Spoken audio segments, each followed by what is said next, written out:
Thank you for coming and attending the subcommittee on microbusinesses. I'd like to call the roll. Avis Baboulian. Here. Matt Clifford. Here. Jeff Farrow. Present. Kristen Heidelback Teramoto. Here. Kristen Nevedal. Here. James Sweeney. Quorum is established. So one, I'd like again to thank all of you for coming. Those of you that have attended the subcommittee meeting in the past realize that Mr. Sweeney was the chair. He still is the chair. I'm a stand-in today. Mr. Sweeney had an event he couldn't get out of, so he wouldn't be able to be here today. Establish a little of the rules. Do you want me to go over the rules on speaking? Well, because we don't have a huge group today and we have a little bit of time, we decided that we would expand the amount of time for public comment from 1 minute, which we had last time, 2 minutes the time before, to actually 3 minutes. So each person speaking will have an opportunity to speak on an agenda item. During the discussion of that agenda item, up to 3 minutes. We'd ask that people honor that 3 minute time. We're going to try to avoid second and third returns to the mic, unless of course there's something really important that was left off, and then it'll kind of be at the discretion and the time management whether we can allow you to come up for a second or a third time. So that's kind of the ground rules for today. We've got this lovely building with a lot of space, and we have some good acoustics, so hopefully we can hear from everybody clearly. I think the first item on the agenda is a discussion of and possible recommendations related to the microbusiness license. So with that, I'd like to open it up to some of our committee members to discuss. I wasn't at the original meeting, so their assistance on guiding some of the earlier discussions would be helpful. Thank you.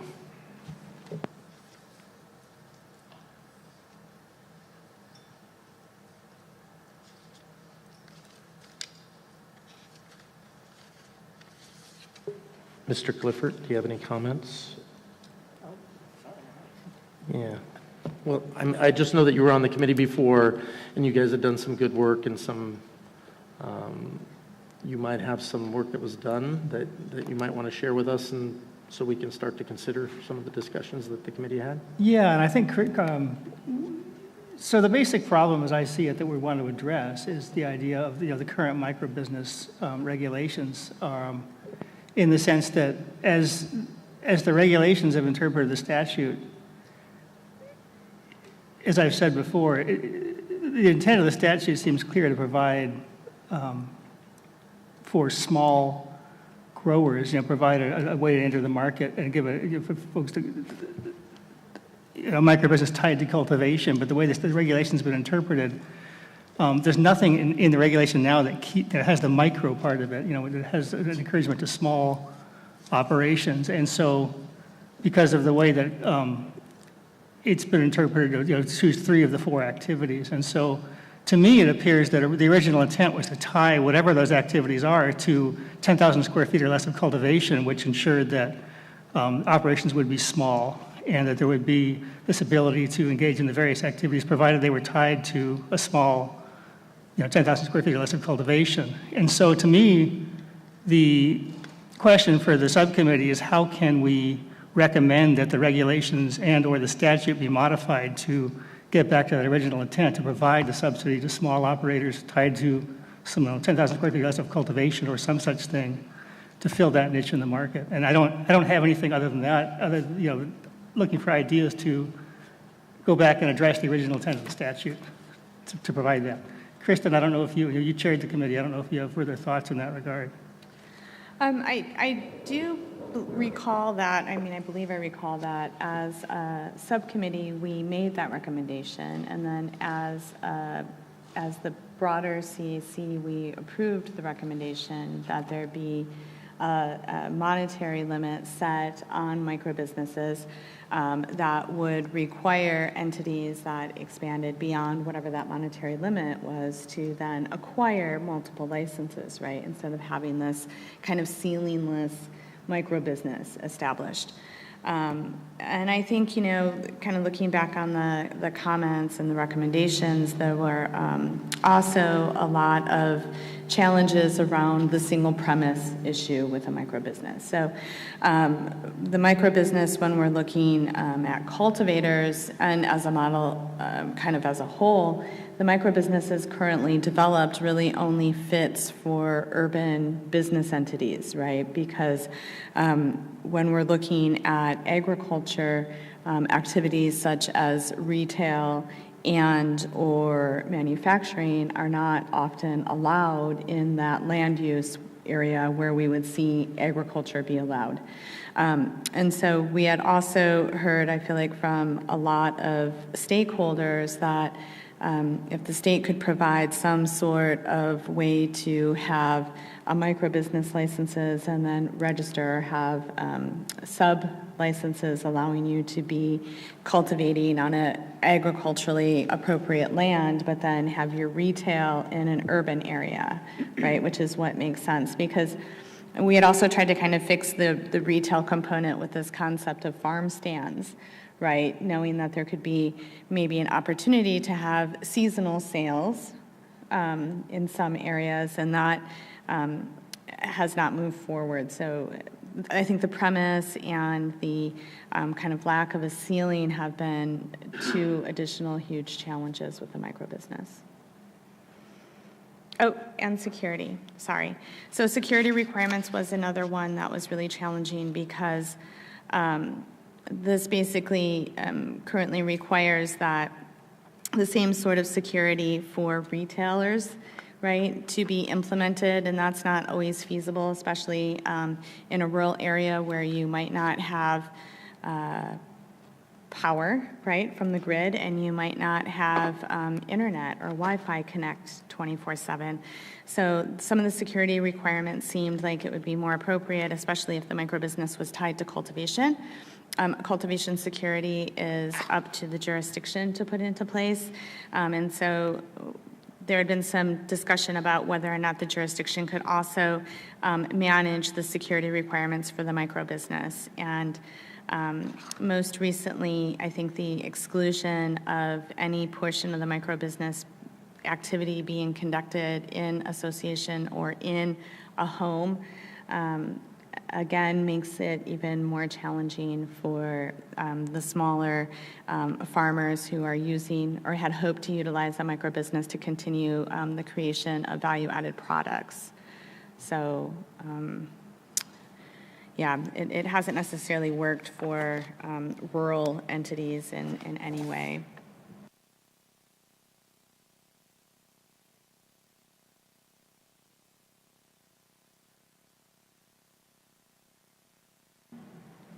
Exactly what Kristen was just saying, some of the things that we were discussing during the microbusiness subcommittee meeting was that this license type was created to support small farmers, and it seems it's been more of a loophole for larger. So we were discussing different ways that we could further define what microbusiness means. Thank you all for your comments. I would say that I shared, my interest in getting on this committee was a little bit of that same thought process that initially we thought microbusiness's intent was for making sure that we kept the cottage industry able to continue to participate in this regulated commercial market.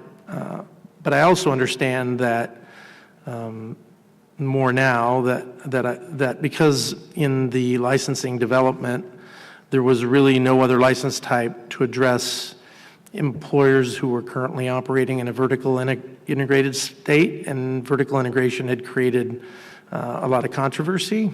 And so my thought is that this was probably intended to do a little of both, address those employers that had an existing vertically integrated business to allow them to continue to operate the way they were currently structured, and to allow the cottage industry.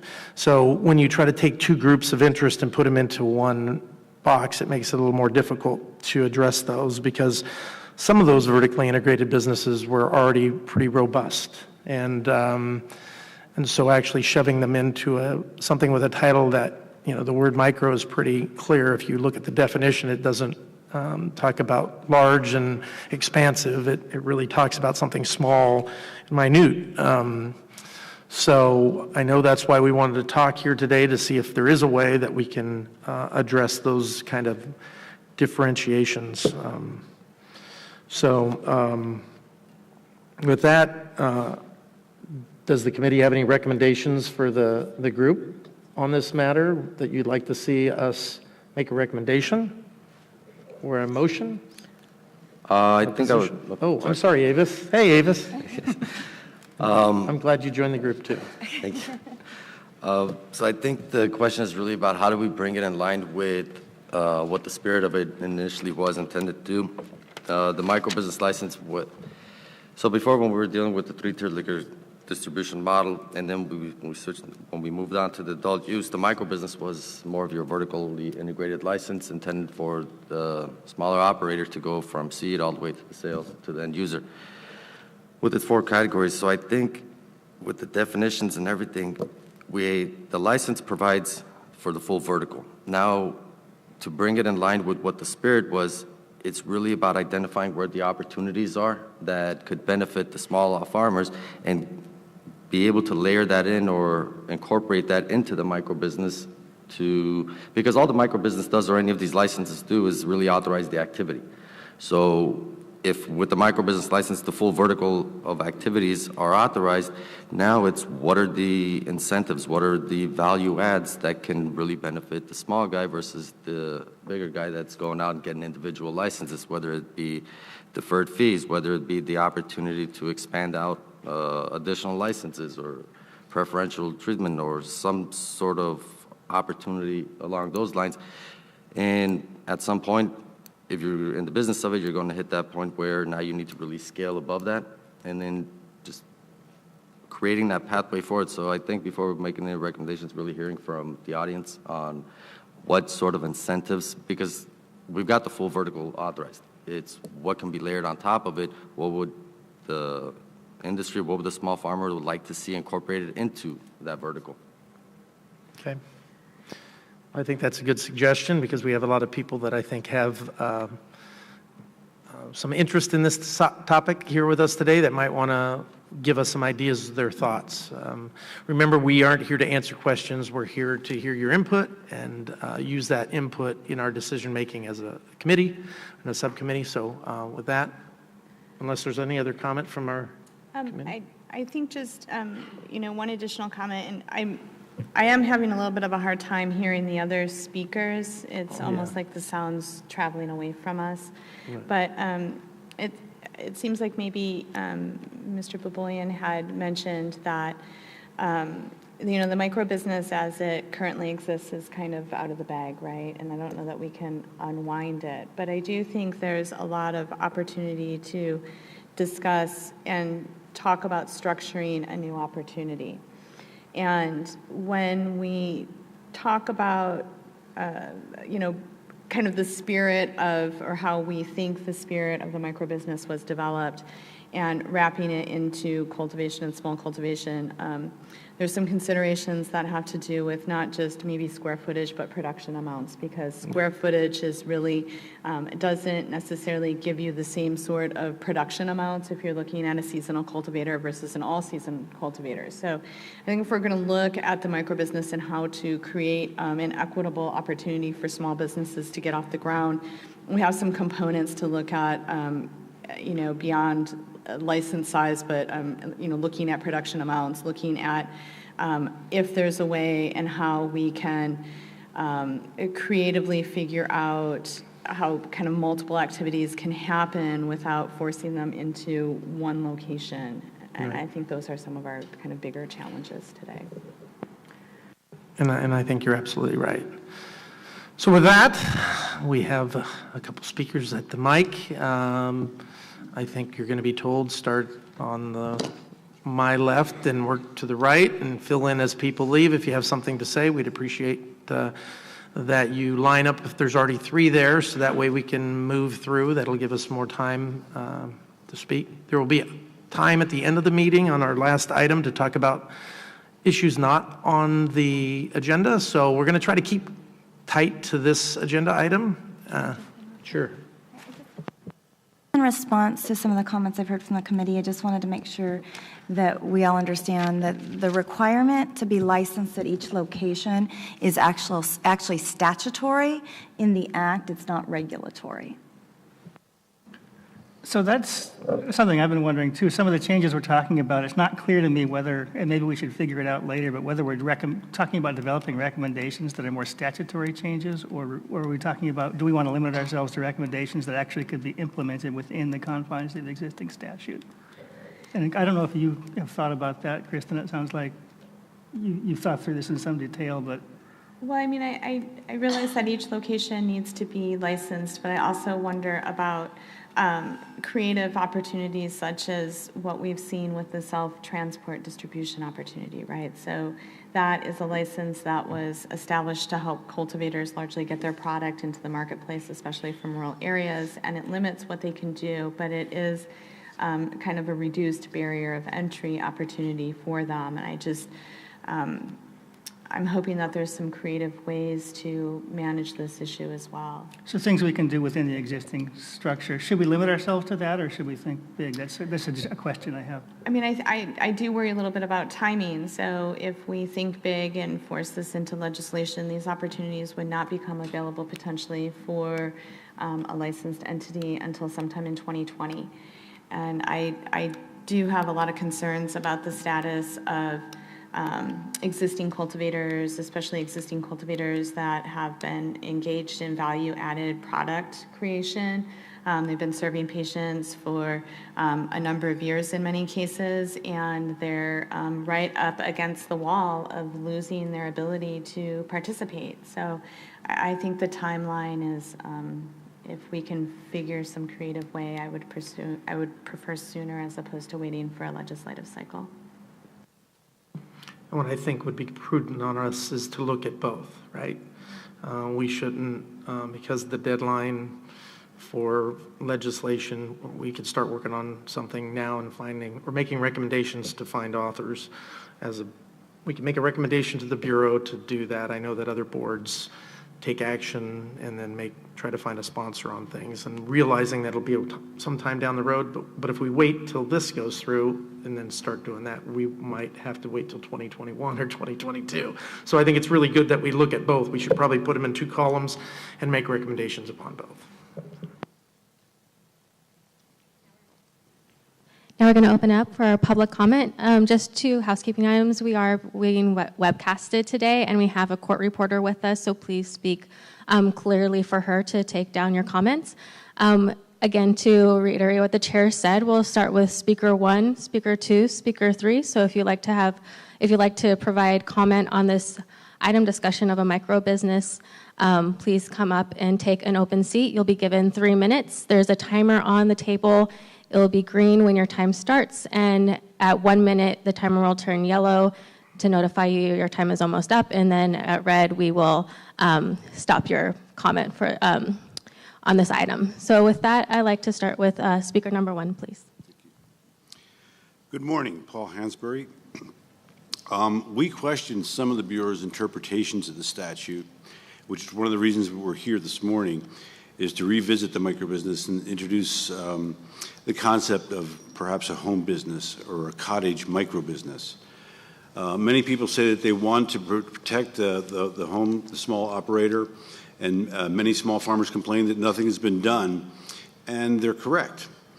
We have decided to put together a document that is in your packet and available for public review at the table in the front, titled Cottage Microbusiness. Hey, Paul, can we hold that for the next section? And then what I would suggest you do is point out within the current microbusinesses the challenges. So you would do a natural, kind of talk about the challenges that are within the current microbusiness structure, and then on the next item that's on the agenda, which talks about the home business, yes, then you talk about how that might be the solution to it. Okay.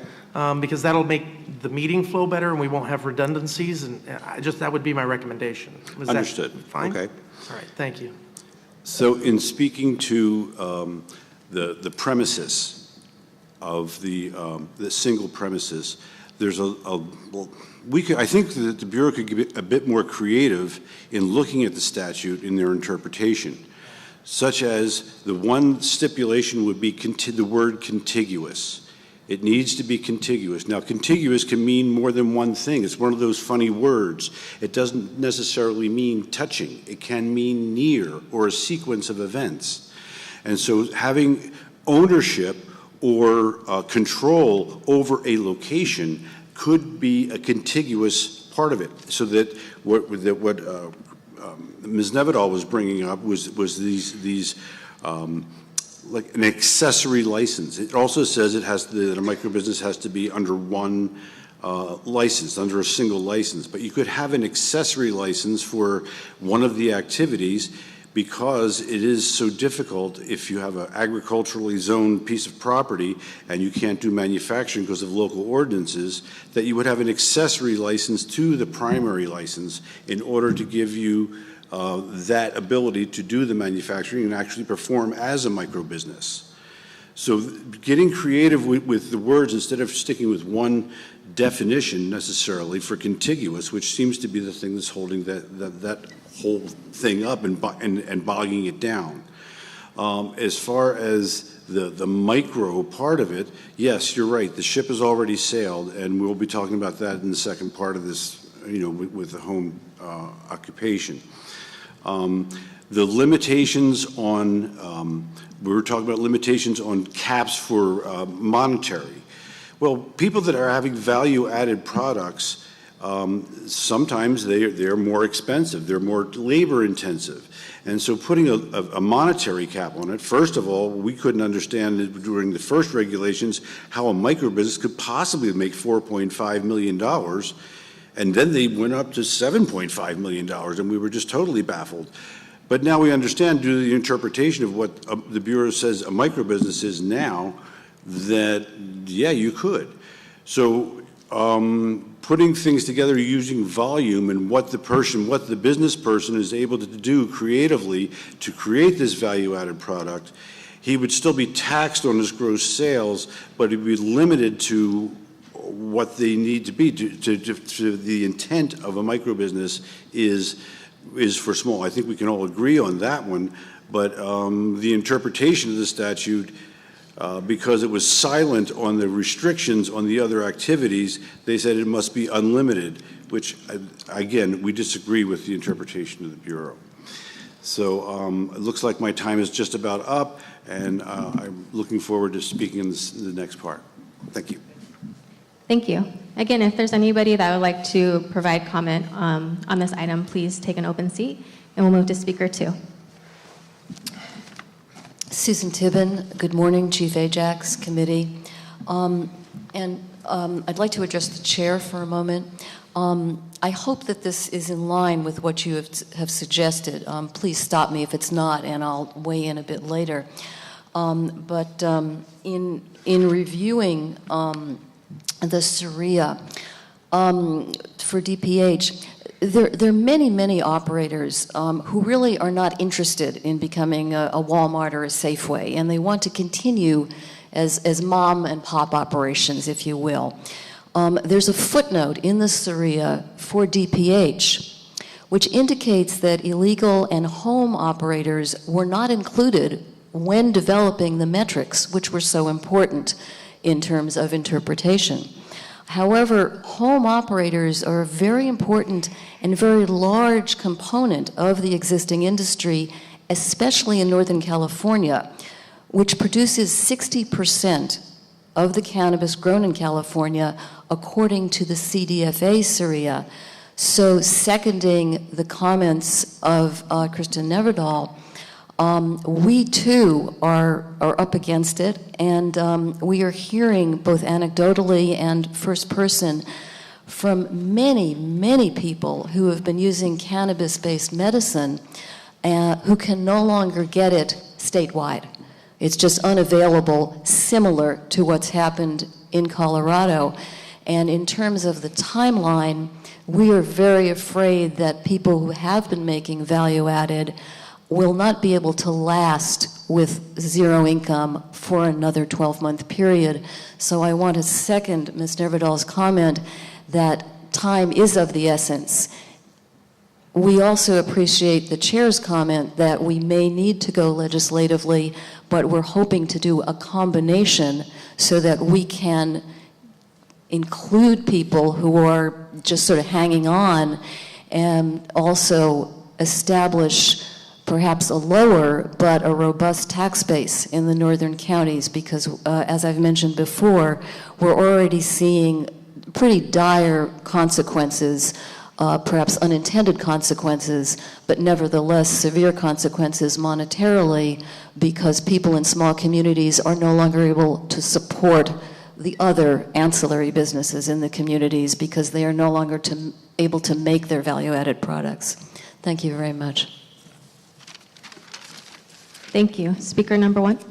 Good morning. My name is Hannah Nelson, and I was going to give you a long spiel about my history and involvement in cannabis policy. I thought initially that this was going to be a workshop type event and not limited to speaking to a short period of time. So I'm going to cut that out and get right to the meat of it.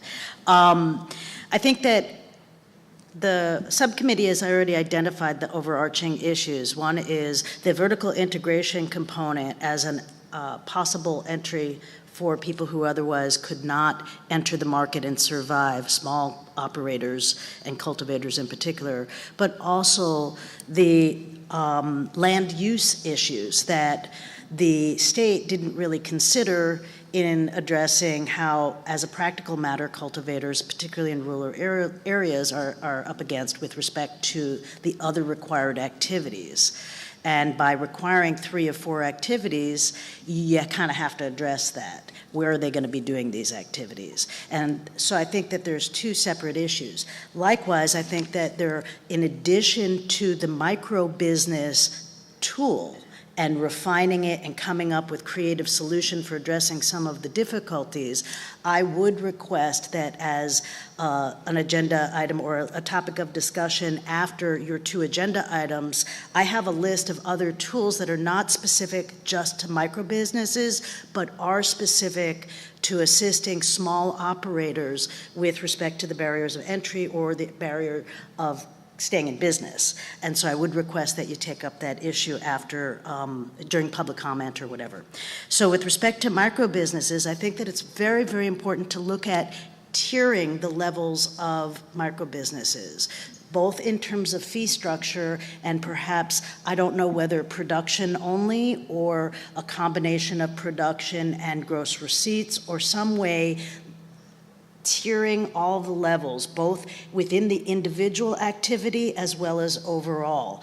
I think that that's going to be important to help reduce the problem of larger people taking advantage of micro businesses, but still creating more opportunities at different levels for people to enter. The other issue is allowing for shared facilities. We don't have shared facilities for drying or processing or we now have manufacturing, but not for retail. There are little antique malls where people have little stalls, still accountable for their own items. There's no reason why that can't be. So I think that one idea is looking at shared facilities in the same way that manufacturing did for various activities and allowing that shared facility activity to qualify as one of your qualifying activities.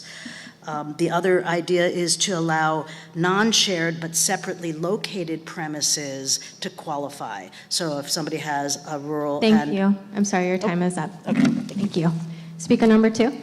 Yeah, Ron Edwards. I was nice to hear the mention of seed to sale in the micro business issue. I haven't found real clarity in the regulations whether a nursery is allowed in a micro business. I think we need to really clarify that because there are some nurseries that are trying to figure out how to go forward. And that's not really clear. Yes, nursery does cultivation, but it's not clear as that the actual nursery license is one of the qualifying aspects of a micro business. So if that could be clarified, that would be very helpful. Thank you. Thank you. Speaker number 1. Good morning. Sean Trainer with Sensi Valley. We have been working steadily with Humboldt County for about 1.5 years now to develop the solutions that you've heard already this morning about the challenges of the entry for small business operators in this area. We've worked with Humboldt to develop what we call a cannabis support facility, where we provide administrative services for cultivation members while also providing nursery, processing, manufacturing, testing, and distribution services in a local community hub. We're currently scheduled on the docket for October 4th for the Planning Commission to have our permits approved. The idea is exactly what we're discussing here. Small farmers don't have the capability to come in and remain compliant. They need help with that, but also the ability to have these commercial services, similar like what a winery does to grape growers, are very much needed in this community. The access for industrial areas for this type of project to take place are very limited, so it's kind of an anomaly, and we feel very privileged to be sitting where we're doing. But the idea is to develop this community development project while we leverage cannabis and the cannabis operatives to help mitigate the environmental challenges that have been caused by past resource extractions in these communities from the mining and the timber industry and the non-compliant cannabis industry as well. By allowing these operatives to come in and remain compliant so that we can remediate these lands and help clear up the environmental challenges while also improving the economic and social status of the operatives. So that's kind of the goal that Sensi Valley has, and we've worked with the county to provide these solutions. However, we don't see the solution in the state body to help us create some type of incentive for this licensing of a project like this in these disadvantaged communities that have been disproportionately affected by the war on drugs. And so we're reaching out today to see if there's a way in our support facility we can utilize the microbusiness regulations or licensing to help us to lift the project and operate in a reasonable fashion to where we can even develop manufacturers that can come in and begin to work with us and then maybe move into a lease in a shared facility for them, then also help them grow into becoming their own license holders, license 6 or 7, or allowing several geneticists to come in and operate in a compliant nursery so it lowers the threshold for all of these sectors of the industry for people to come in and become compliant and then begin to be successful in what we're doing by organizing the cultivation members and allowing them to have an opportunity to have a community hub that they can develop a lot of other things besides just the vertically integrated sectors of the business. Thank you. Thank you. Speaker number 2. Hello, thank you for being here in Humboldt and for taking our comments today. I wanted to speak a little bit to some things that other people brought up, which were scale and access to particular license types. One of the things that I'm reading in the proposed regulations is that there's an exclusion for a microbusiness for particular license types that were created in regulation and not in statute. And the things that I see being excluded there are transportation, shared kitchens, and I'm not clear about infusions or processing. I don't see either of those specifically called out, although infusion might be a license type that I'm just misunderstanding. I'm not as great about the manufacturing licenses. Operationally, those are things that a rural farm would be more likely to access and utilize than the types of like retail or distribution, just based on other operational parameters that are needed for those pieces, whereas I don't see an exclusion for a Type 5 license. And while those aren't currently being issued, I'd like to see that exclusion written into a microbusiness as we are talking about scale. So, thank you. Thank you. Speaker number 1. Hi, I'm Hazel Bagwell from the Emerald Cup, and we are so in support of small cultivators having access to these micro-business licenses. It gives the direct-to-sale consumer and farmer interaction that we need to keep happening. Right now we're seeing that. I'm trying to play farmersonly.com and matching up small cultivators with large retailers and then distribution, and it's really cutting out our small cultivators. So we would like to see event sales included in microbusiness. That's all. Thank you. Speaker number 2. Yeah, hello. Thank you for coming here and listening to our comments and concerns. My name is Sequoia Hudson. I am a small cultivator with my husband here in Northern California and also a founding farmer with the Humboldt Sun Growers Guild.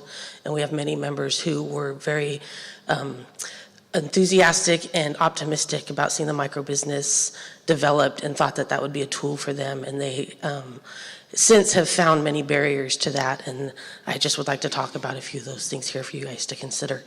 One of them, I mean, and I've heard most of these already stated before, but I would just like to reinforce that it is a real thing. One of them has to do with the premises and the contiguous requirement for each activity to be on the same premise. There are, one of the specific ones is when, if they are going to do, you know, a retail sale or a special event, if that was going to be one of their activities, basically they get zoned out, as the speaker earlier mentioned. They aren't allowed to do these activities most likely on their farms. Same with manufacturing. Many farms aren't zoned appropriately for manufacturing or distribution even to be on their farms. And so that requirement alone excludes them from being able to get those licenses. And so I don't know if, like the earlier speaker said, defining what contiguous means, because it can mean many things as a solution, or maybe just removing the restriction that it be at the same premise. Either of those would probably serve the purpose of removing that restriction. Another one is the cost associated with the microbusiness licenses. It seems that there is apparently a disparity in what the Bureau created with the fees, not understanding what we thought was it was intended for smaller operators. It was more about the fees seem like they are appropriate for larger type businesses that are potentially creating income by offering services or doing sales for other businesses. And one suggestion I thought of was possibly kind of along the lines of the self-transport license, is creating a tier that's a self-micro-business where you are only providing services or doing activities for your own operation and not offering any activities to any other operators, whether it be, you know, the cultivation and the processing and the maybe special events, or maybe it's the transport component, maybe it's the distribution component, but all of those activities are only for your own operation and not bringing any other things in. And then, let's see. I think that pretty much covers it for now. I'll leave it there. Thank you. Thank you.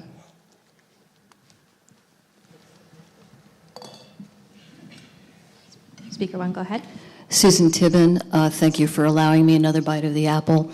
I would like to thank one of the previous speakers for speaking about an entity which would provide multiple services for a small cultivator.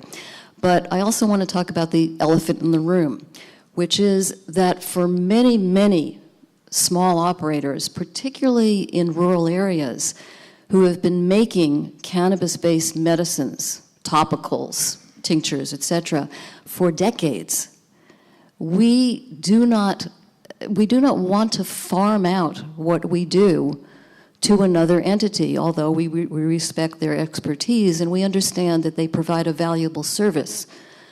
The other issue is that, quite frankly, for many, many of us, we cannot afford the 35, 45, 50% of what we would make from a value-added product.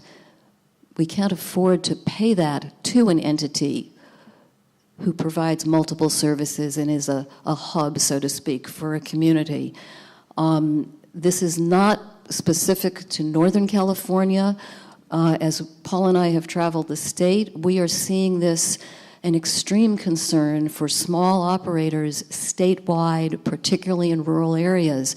So please factor in that community hubs providing multiple services are not a panacea for many, many small operators. Thank you. Thank you. Speaker 3, go ahead. Hi, my name is Daisha Whiteman, and I've been the owner of a small business here in Humboldt County for the last 10 years. In those 10 years combined, I've never reached a financial cap.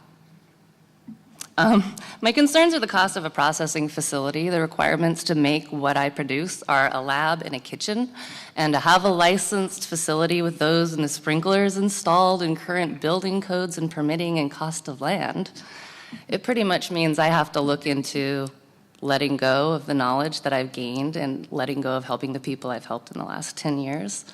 I don't know that the cost of renting a kitchen really helps my business. I understand what you're saying, but I just hope that you guys look at the fact that there's a lot of small families. We've got a lot of herbalists, and herbalists are always under the crunch.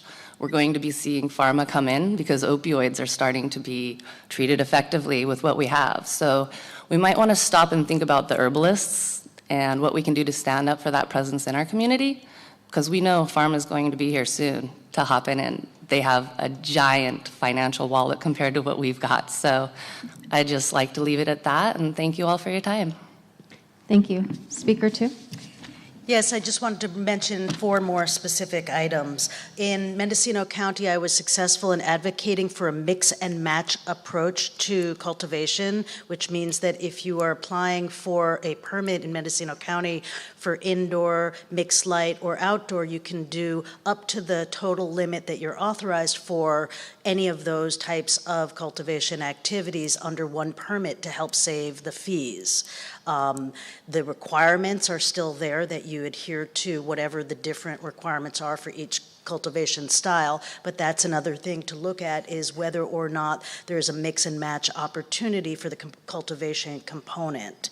Another issue is, to reiterate what somebody else previously said, is to qualify temporary sales events or farm stands.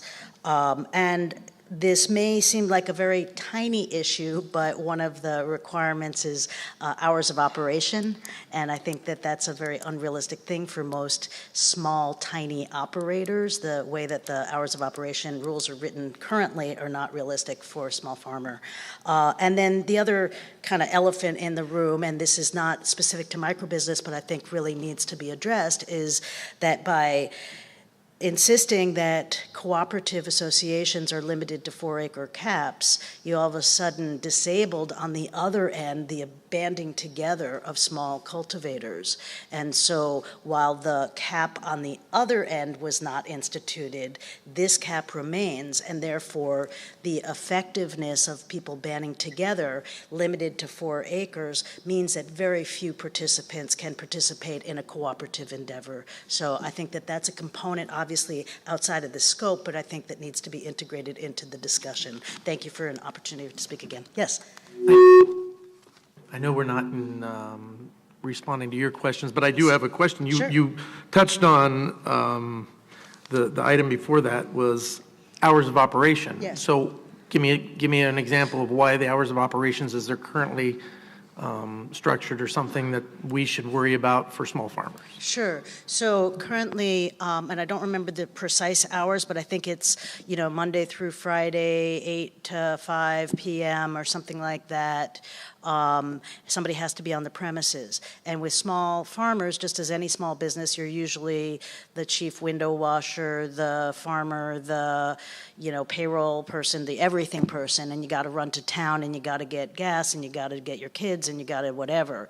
And I think that especially for seasonal farmers, and some people are farming not on their home property, but on other property, whether it's rented or owned, they're not necessarily able to be there during those hours of operation, realistically. Thank you. Thank you. If I could just make a clarification for the committee, there are currently no hours of operations in the Bureau's regulations or within the statute for cultivation activities. The only restriction is for retail activities, certain hours that you can be open to sell retail. And my question then, I guess, to you would be, if there's an hour of operation, if they put a closed sign and locked up the facility and turned on their alarm at the retail location, that wouldn't be, based upon the way it's currently defined, would not be a violation of the hours of operation. It isn't a requirement, it's the maximum, not the minimum, right? That is absolutely correct. Right, thank you. Thank you. Speaker number 1. Hello, thank you again. Wanted to kind of expand a little bit on what we're about at Sensi Valley and our community hub and what we're trying to work at. We understand the regulations are very stringent. It's very chaotic right now. We understand the best medicine makers in the world are in Northern California. And the whole idea is how do you prepare a model that allows this type of activity to move into a heavily regulated industry and remain compliant and remain a valid facet of the industry itself. And as you've heard over and over again, the small herbalists, the small providers, the medicine makers that have been working with a small group of people in their circle are now threatened and will be regulated out of business because there's no way they can afford to continue to move through the regulatory process and remain profitable and in business. The idea, though, is how do you harness those recipes and those activities that these amazing people have put together and provide a facility that allows the licensing or the ability for geneticists to have their knowledge put in down so that it can be successfully used for a long period of time, and then maybe expand these medicines that are there available to a lot of other people around the state that maybe wouldn't have had it because most of these operators and medicine makers operate in a very small environment. So there wasn't a lot of product that could be put on the shelves for year-round activities for people to access those medicines. And so while we understand the challenges, we also want to make it very clear that the goal is how do you preserve the culture and the medicines that have been created here in this new regulated marketplace. Thank you. Thank you. Seeing no other speakers, we'll close public comment for this item. Great, thank you. That was a lot of good information. I'm sure the committee members have some ideas. I have a couple questions for our attorneys on the group because there tends to be a lot of interest from time to time and solutions from time to time that fall into the statutory versus regulatory box. So there were some questions about contiguous and definitions of that. Can you share with the committee what your best understanding of the term contiguous is? And is there a ability, if we want to further define or to create levels of definition based upon business size or geographic area of operation, some type of different definition or different uses or a different? Sure. The contiguous requirement actually comes from the statute. It's not in regulation. And so contiguous typically would be interpreted as continuing, one, all of one. So if you're allowing for premises that are not physically contiguous, that requirement essentially seems to fall away, and you fall away from that other requirement that you have to have licenses at each individual location, and they have to have their specific license for that specific location. Okay. And does it still prohibit, it was my understanding that you couldn't have multiple license types unless you were in the microbusiness license type. So you couldn't have a manufacturing, a cultivation, and a retail, or is that? That's incorrect. You modified? Can. Okay. Yes, you can. In the early statute, the medical statute before Prop 64 came into being, there were some requirements. Okay. Now the only prohibitions are typically that you can't have other types of licenses and a lab. Lab's the only one I knew and there for sure, are but- some statutory requirements related to some of the larger cultivation licenses. But no, you can, and that's where I think we have to understand that's a little different. So if you were to have 3 licenses to do 3 activities, and you could have them at separate licensed premises, and you would be required to. They could be next door to each other, but they wouldn't be able to overlap. With a microbusiness license, you just have one license. All the activities are taking place at that same licensed premise. Correct. Okay. I know that there's some concerns, people, that I wanted to make sure that we knew that was out there, that you can have different license type. I understand that there's additional fees for each license type and different requirements, but there were some solutions there. On the idea of the nursery, would the nursery be defined differently than cultivation for the purposes of being one of the license type for a microbusiness, or? The nursery is actually a cultivation license under the statute. So currently, the way the regulations are drafted, that would also be falling under the cultivation activity. You'd still be subject, though, to the limits on the size. Okay. And then I think there was some decent discussion on, it came one from our group based upon, revenue or some other form of tiering this. Do we have the opportunity to make recommendations of a micro A, micro B, micro C, that though the term by the time they got to a micro C license would pay a greater fee and may have additional restrictions based upon the size of their business, is that something that we could recommend that under regulations we could have actually implemented? You could make that recommendation depending on how the recommendation was structured, would be the issue. We do have tiered fees based on revenue. The statute does have that hard stop of less than 10,000 square feet of cultivation that we cannot change. And the statute chose to limit the acreage of cultivation, but didn't choose to limit the other activities. So that's something we would need to be conscious of typically in your statutory interpretation. If they limit one but not the other, you understand that they know how to do it and they could have done that. However, they chose not to. Okay. And I think this goes to the heart of, what's been a trend in a lot of places with, these multinational companies and cities trying to protect their local businesses by creating formula ordinances. So if the only place we're limiting is cultivation in the micro business, is there a way for us to consider limiting the number of retail sites that they would make available or the number of manufacturing sites that they make available and stuff like I think that's a possibility. Probably the place that I think is the most straightforward to do something like that would be the fees. So if you had your operation, and that's how our fees are now, they're not structured exactly that way. They're structured on, if you have this much product coming through your business, then you fall into this tier and this tier in terms of the fees. Okay, very good. Well, thank you. I think that's what I have for now, so anybody else have any? I have a couple. I have a couple of questions. Just to kind of piggyback on the nursery question, under the current micro-business structure, could someone qualify for their activities by, say, conducting infusion as opposed to full manufacturing? And then also, I think this concept of self-transportation as opposed to having a full distribution activity occurring. That would definitely simplify things for a lot of folks. Right now, the Bureau's been looking at the activities being actually, in terms of manufacturing, actually manufacture as a level 1 because the statute does reference manufacturing level 1, which is not just infusion. Right, so if someone was doing infusion, they would not qualify as manufacturing.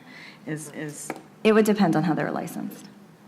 We'd have to look at the particular facts and circumstances of how they're licensed. I mean, I think one of the problems that we're running into is that when we look at manufacturing level 1, we're talking about extraction, and I mean, while some of that could be, say, water-based, that license allows for CO2 extraction, allows for ethanol use, and these activities on an agricultural property are really hard to get approved, whereas if you're, say, acquiring an extracted product to make a salve or a tincture, these are much more in alignment with, say, a cottage or a home sort of business opportunities. So because of not allowing those opportunities, it further excludes the ability for most cultivators to engage.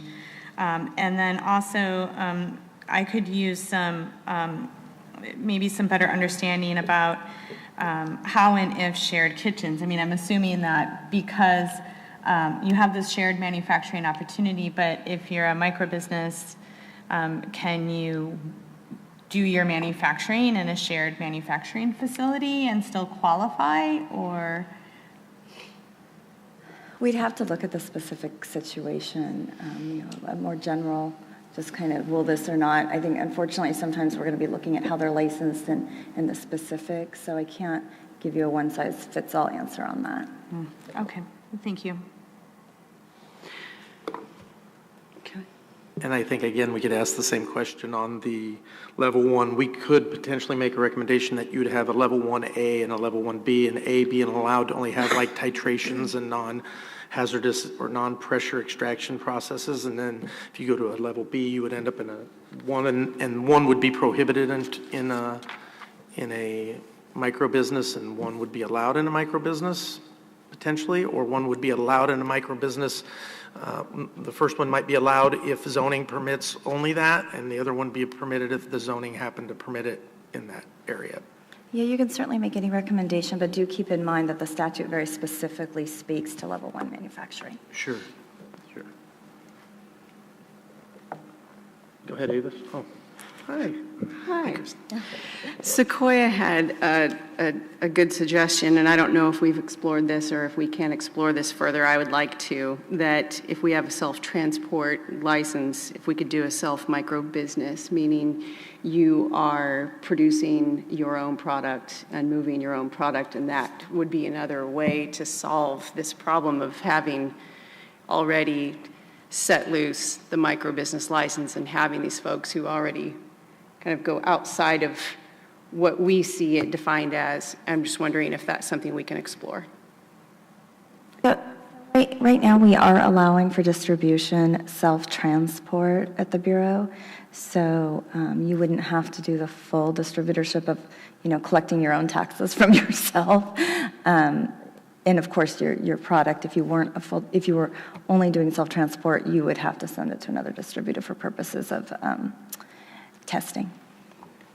Okay. The only question I would have is, could we, because this, going back to the beautiful word contiguous, would, if you're self-transporting it between your farm to your manufacturing facility and you use the self-distribution, could that, even though it'd be off physical site because you have chain of custody responsibilities, and you own the property in which you're doing the manufacturing, which is zoned correctly, and you own the property in which the cultivation is being done, or you're, have control of the property where the cultivation is done, and you obviously have the license, could that provide the 3 legs of the stool that'll qualify you as a microbusiness?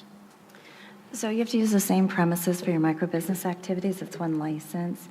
So in that situation, it would lend itself to separate licenses rather than a microbusiness.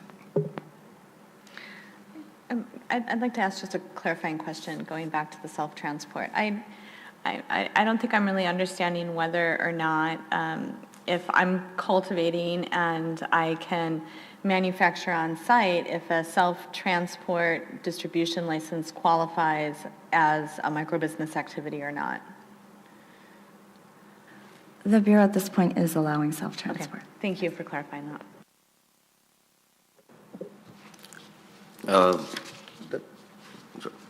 A couple of things to add to this. On the challenges side, right now the license, the microbusiness license, is no different than 4 standalone licenses. And in fact, the micro is actually at a disadvantage because they're all tied together, and it limits you on what you can do as far as flexibility of movement around. Another challenge is the different agencies coordinating it, which means it drives up costs, and it also means you're dealing with 3 different agencies to get one single license, so maybe a consolidation in that effort. The processing timelines, future expansion is a challenge with the microbusiness license. Land use and local restrictions are a challenge, so regardless of what gets done at the state level, this is all, again, driven by the local. So if the local is not addressing it, if Humboldt's not addressing it on the land use side, you don't even have an opportunity to apply to the state for the state to even be able to step in and remedy the situation. So now there was discussion about agencies and services and hubs, and those are all fine, but some people just want a license and just to have the opportunity for themselves, and they don't really need to rely on an outside service or an outside hub or an agency. In fact, that's a business opportunity in and of itself. If you're able to set up a hub in a community, go out and you get the different farmers to use your services, that's a service. That's not really a state involvement or state regulatory change that costs. So I'm thinking maybe different agency consolidation, priority processing for future single licenses. So if you're a micro-business license and you're at the point of hitting scale or you're at the point of wanting to expand, maybe you get priority processing for future single licenses. Deferred fees, discounted taxes, maybe the taxes from the micro-business can be used to fund some sort of call it an equity fund, call it equal opportunity, social solidarity type of a fund. The premises being contiguous, again, it goes back to the whole local licensing and local land use ordinances. If you have 1 acre of plot, if you have a 10-acre plot, you define that as your premises. one activity doesn't necessarily have to feed into the next activity. It just all has to happen within the same premises. Now, if you go ahead and you separate activities from the single premises, now you're really no different than getting one-off licenses. So if you go out and the particular land that you happen to have, local land use says you can't have manufacturing there, and you go out and you go get a separate facility, separate land that does qualify, that's just a single standalone license for manufacturing. It doesn't really necessarily tie to the micro. Any limit on activity to self ends up also limiting growth opportunities. And I understand that there are a lot of individuals that aren't necessarily looking at the growth side of it. They just want to be able to stay small, be able to service the community that they're servicing. But at the same time, you probably have more people that are looking at the growth potential and the growth opportunity. So again, before it was a little bit different. Before, when you were looking at licensing and getting into business, it was okay, well, I want to get into retail, I want to get into manufacturing, or I want to get into cultivation. Now it's a little bit different, where you can really just look at it as, what is the business I want to be in, and then go back and figure out what licenses you're going to need to authorize the activities for you to be able to execute the business idea that you have. So right now, we're fortunate enough to have, 5, 6 different categories, subcategories of licenses. On the manufacturing, under a micro business, you're allowed full manufacturing from the point of extraction all the way to the point of final product. So if you choose to outsource your extraction and just handle the infusement, that's on you. If you choose to extract and outsource the infusement, that's on you as far as the business model that you're trying to create for yourself. So I think it's, again, really just expanding it out, maybe allowing for the volatile manufacturing, but a lot of that stuff is, again, statutory.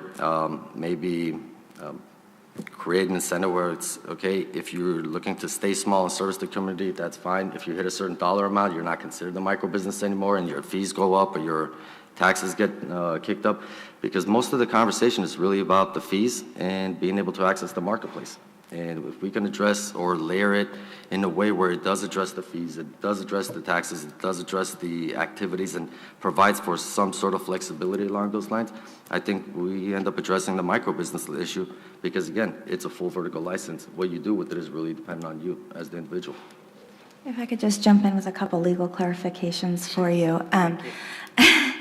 When you get a microbusiness license, you do just come to the Bureau for that microbusiness license. However, the Bureau's current regs and its proposed regs do require anyone engaging in manufacturing or cultivation to follow the same rules that have been put in place for other cultivators and manufacturers by the Department of Public Health and the Department of Food and Agriculture. In terms of the taxes, at least at the state level, the taxes, those rates, and where that money goes is all in statute. That was part of Prop 64, and then later part of the bill that the legislature passed, kind of merging the two systems.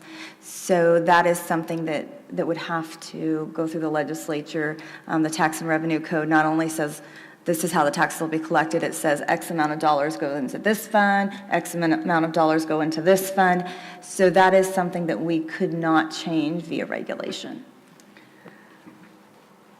So, looking at the microbusiness and this concept of putting together like a sub-microbusiness category, right? I think one of the things that would definitely provide ease, especially if we can't split the activities apart onto different premises, to allow for a broader scope of activities. So it's my understanding that, say, infusion is still regulated as a manufacturing license, but it's kind of has less opportunities of what you can make or the products that you can develop under there. But because it has less opportunities, it also has less restrictions in land use.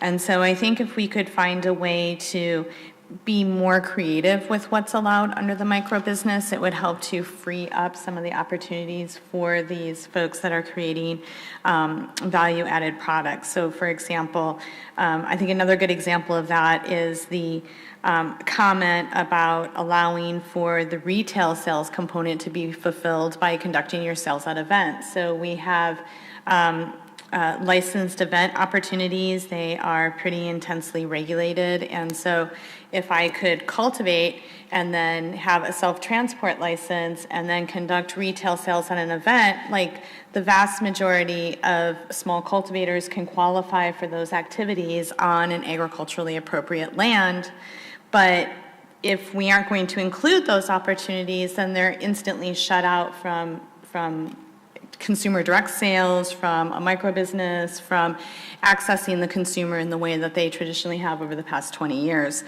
So I would be very much so in support of looking at how we can fold in additional opportunities to really support these smaller entities in realizing a microbusiness opportunity. So that's some of my thoughts.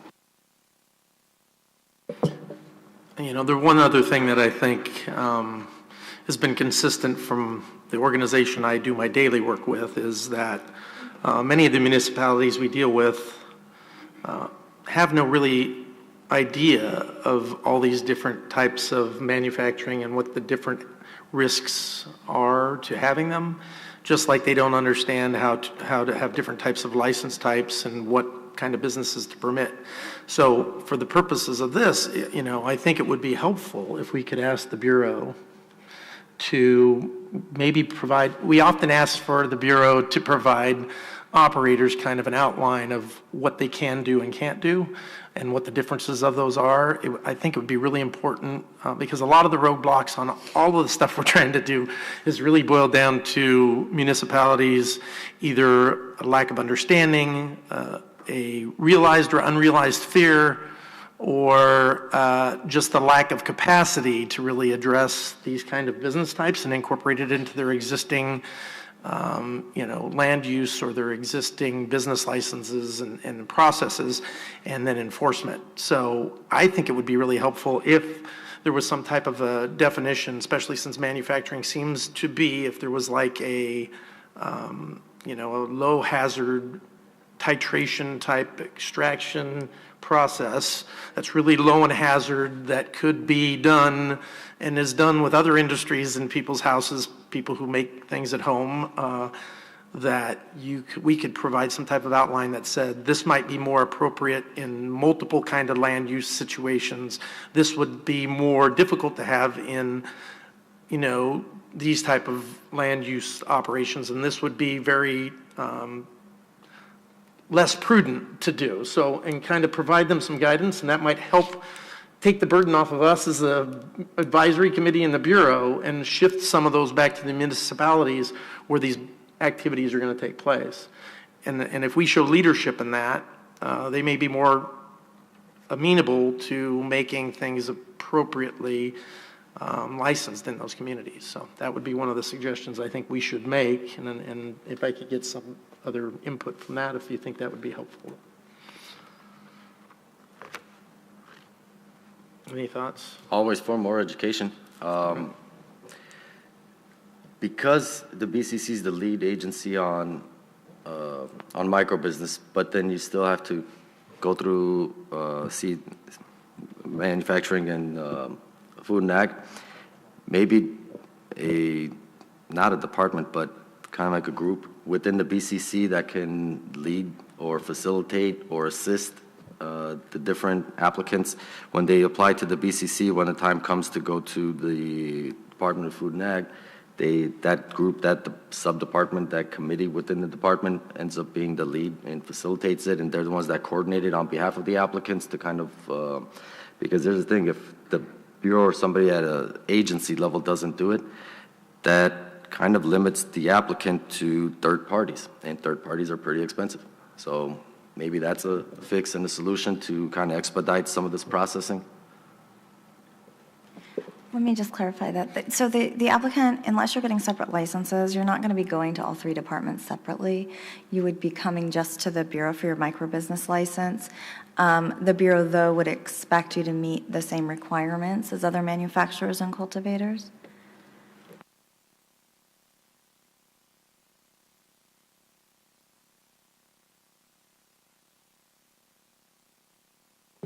Well, if you think that anybody on the committee is interested in making any motions on any of the kind of suggestions or thoughts out there, I'd entertain one. If not, we could share with the bigger committee at the next meeting what we discussed, but I don't think it'd be under topics not under the agenda because we're not making, we don't have it posted as something to take action on. I can make a motion. Sure. I mean, I would make a motion that a sub-microbusiness or a microbusiness A opportunity be provided, license be provided, that allows for up to 10,000 square feet of cultivation and includes nurseries in the cultivation opportunity, but that it also allows for the 3 out of 4 activities to be fulfilled by allowing for any type of non-volatile solvent manufacturing to be licensed under that microbusiness. So, for example, you could be licensed as a shared kitchen. You could be licensed to conduct infusion, right? Additionally, the retail sales portion of the new microbusiness category, those sales could happen at events. So, and then of course the distribution could be fulfilled by any of the distribution transportation licenses. So just kind of broadening the opportunities within it.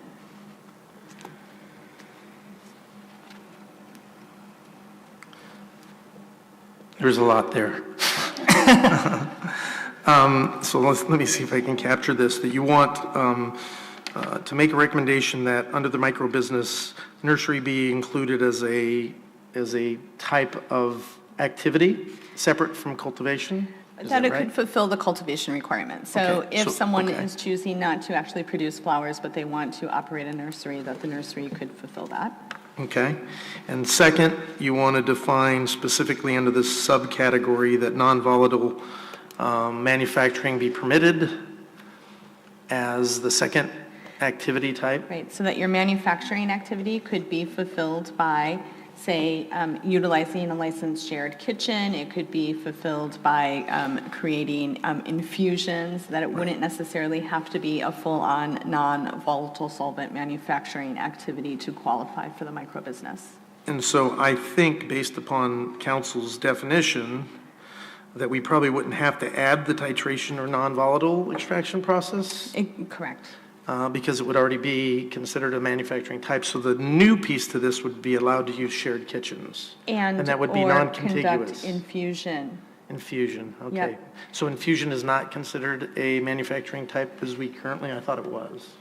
So infusion, you would be allowed to do infusion under a type level 1 manufacturer or even a level 2. But I think what you might be referring to is that separate license that CDPH created in regulation that restricts the manufacturing to infusion. Correct. Okay. That is what I'm referencing. Okay. And I just my nomenclature might not be quite no, that's correct. Right. And I'm just going to clarify, it's in the motion and that's fine, but just so you know at this point in time, that the nursery, we are allowing that as the cultivation already, but you can still keep it there. But Great. Just wanted to let everyone know. Clarifying. That's yes. great. So really, it looks like what we would just need is we wouldn't want to say that they can do infused products. We'd just sit there and say that they'd want them to include the type that's already divided under CFA as one of those processes. And the new piece would be being able to do a shared kitchen, which I would assume would be off-site. That license, so there's 2 CDPH licenses, it's my understanding, that aren't included in the, well, there's actually 3, but there's 2 that I'm referencing that are not included currently in the microbusiness. One is that shared kitchen opportunity, and the second is to simply conduct infusion as part of a license type. Right. So I'm requesting that both of those opportunities be allowed in the new microbusiness, and that when we get to retail opportunities for the microbusiness, that someone would be able to simply fulfill their retail opportunity by conducting sales at licensed temporary events. Right. And again, those would be, we would be saying that for the purposes of the contiguous definition, that these would be allowable activities outside the definition we had given to us about what contiguous means, right? Well, I mean, or would we say that it would be on the farm? All sales at retail events are I mean, all sales at temporary cannabis events are going to be off-site Right. because temporary cannabis events can only occur at agricultural districts and fairgrounds. So it would just be allowing the microbusiness to utilize that licensed retail opportunity to fulfill their retail requirement is what I'm referencing. Okay. And then I think your motion also include allowing the distribution to be any distribution license, whether it's self-transport or full distribution. Yes, please. Thank you. So just for clarification, isn't that already included? That piece is allowed right now, correct? So the new piece to this, what we'd be asking is really include events and include the shared. The other stuff is kind of there by what we've talked about here, it's just probably not clear to a bunch of people. And the infusion piece is new. That's what I said, yeah. Okay. The infusion. And the shared kitchens, yes. Okay, do I have a second, or do I have any other discussion? I'll second. I guess there's some value, even if these things are allowed right now under the license, under the rules, there's probably some value in clarifying that and actually having this in the regulation as more explicitly, I would imagine. I guess the question, if I understand this right, is whether with the shared kitchen off-site, whether that violates or is consistent with the single premises requirement. Right. And that's the rub. And, the premises is defined, everything is in a contiguous, it doesn't just say contiguous in the abstract, it says contiguous area, which to me is troubling because it, implies physical, the same. But I guess my question for council, can someone remind me, is the single premises, the microbusiness requirement that everything take place in the same licensed premises, that's in regulation, is that required by statute? She said yes. I think it is. The statute requires the contiguous premises, and so the microbusiness license is one license, so the contiguous premises would be required for all of the different activities. They're not separate licenses. If you wanted to do the same thing with separate licenses, you could do that. But the statutory, there has to be one premises per license, and that's the statute that says, Yeah, one contiguous premises per license. We also have the non-storefront delivery license, which is a retail license that conceivably we could somehow, with your suggestion there, they could fulfill that potentially through those retail events. Right. So just some discussion regarding the motion. The non-storefront license poses significant challenges still because it brings up all of the same security requirements, the 24-hour-a-day security, the security guards. These aren't necessarily suitable land use options nor affordable for rural farmers to try to acquire that kind of security, especially if they're only going to go to events, right? So it's kind of asking for $1 million fix for a Band-Aid, right? And so that's part of my concern. I mean, I do understand that like the off-site sales component is included via the delivery, but it's not generally obtainable. And a lot of jurisdictions seem to be more shy about kind of the delivery opportunity than even a brick and mortar, unfortunately. And so then to kind of clarify some questions and just from my mind, in my intention with this concept of shared kitchens, and maybe I'm not fully understanding the shared kitchen license, that's likely, but my thought is if I want to apply for a microbusiness license and I want to manufacture my own product and there's a shared kitchen opportunity available in my community and I'm a cultivator and I have a self-transport distribution license, how come I can't take my cultivated product, utilize my self-transport distribution license, go down to the shared kitchen, manufacture my product, bring it back, right? Like I'm wanting there to be some kind of smoother pathways. And then as we look at this concept of the motion that we're discussing, my goal isn't necessarily to fit what we're talking about into the parameters of microbusiness as statute set it up. It's to look at establishing a new opportunity. And so I would like us to consider not trying to cram what I'm talking about into the microbusiness definition, but say borrow the term microbusiness from existing statute and create a new license, microbusiness A or microbusiness micro. I mean, that allows for some broader opportunities. So that's the intention. Yeah, and I get that, and I think that goes back to where I talked about having the statutory and regulatory, and I think if we can find a regulatory fix right now that allows us to ride out the time to make the statutory things, which is where, I keep asking the question of, can we say that delivery, that chain of custody contiguous piece might allow you to go to a shared kitchen in a hub that might be provided to allow you to use the space, rent the space, to do it in a properly zoned. Is that something that we could get a expanded understanding of? And if not, are there ways that we can say you go from, cultivation or nursery to a land use that allows you to do some type of an extraction but non-volatile, and then allow you to distribute it to the transportation hub or something like that, where you're not actually distributing it to a customer, but you actually self-distribute it to the distributor, right? And then they do the testing and they do all that piece. That could give you the three legs potentially, without actually having any statutory, legislation to do it, and then we define further what we would like if we get pushback on the contiguous piece to allow those other kind of operations. That's kind of where I'm trying to see if we can, maybe either have a couple motions that would address those. One, if then type of a situation. If we don't get it defined as appropriate, then we would recommend that there be some investigation of legislation to further allow that.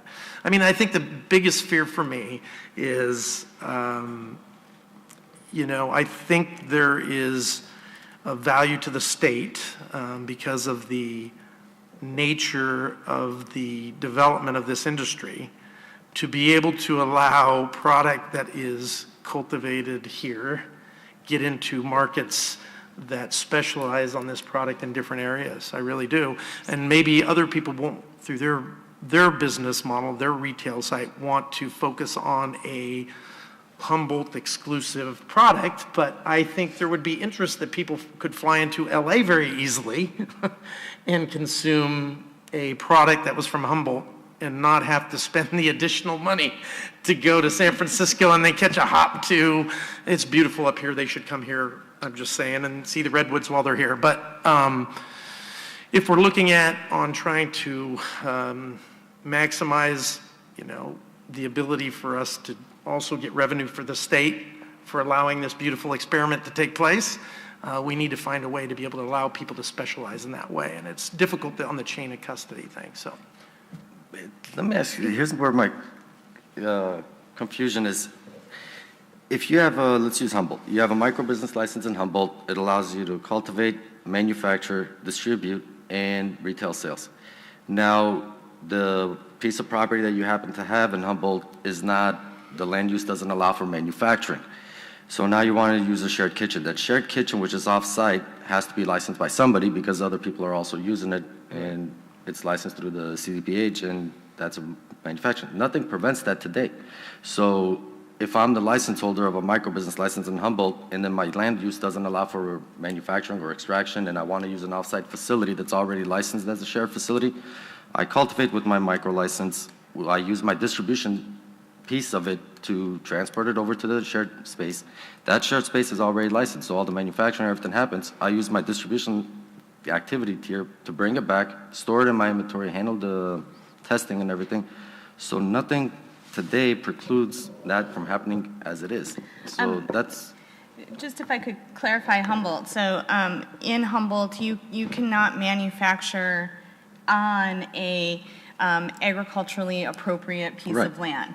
But you can conduct infusion, and you can conduct farm-based sales. None of these opportunities are allowed within the microbusiness. So you can't qualify for a microbusiness because the activities that Humboldt is going to allow farmers to conduct don't fit into the microbusiness model.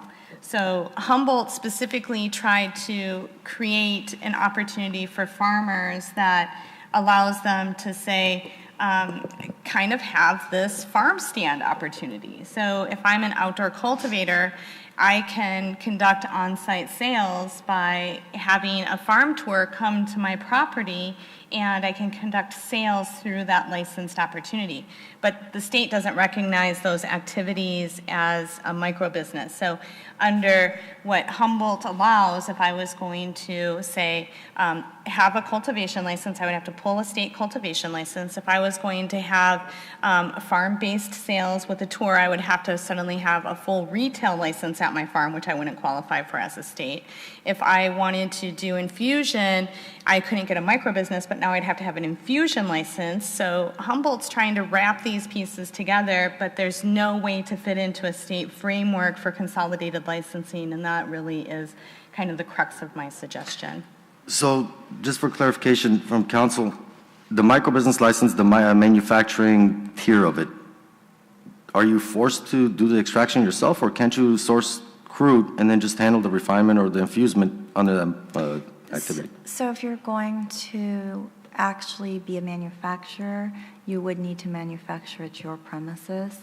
It depends how you structure things, though. I mean, if you cultivate and then you sell your product to another manufacturer who does that, you could potentially get there that way, I think, but I'd have to look. I can't, without knowing the specific situation, it's a little fact-intensive. No, really more on the extraction piece of it. So if I cultivate my product and I don't have the money to buy an extractor, so I outsource it to a third party, he extracts it for me, and it gives me back the oil, and now all I'm doing is infusing it. Can't you do that? Not under your microbusiness license. So you no. have to be the extractor. Yes. That's the motion.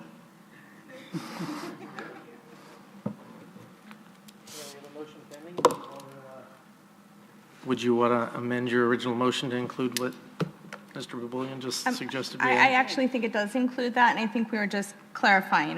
Does that make sense, Mr. Boboyan? Did we clarify for you? Perfect. Yeah. Okay. Thank you. Okay.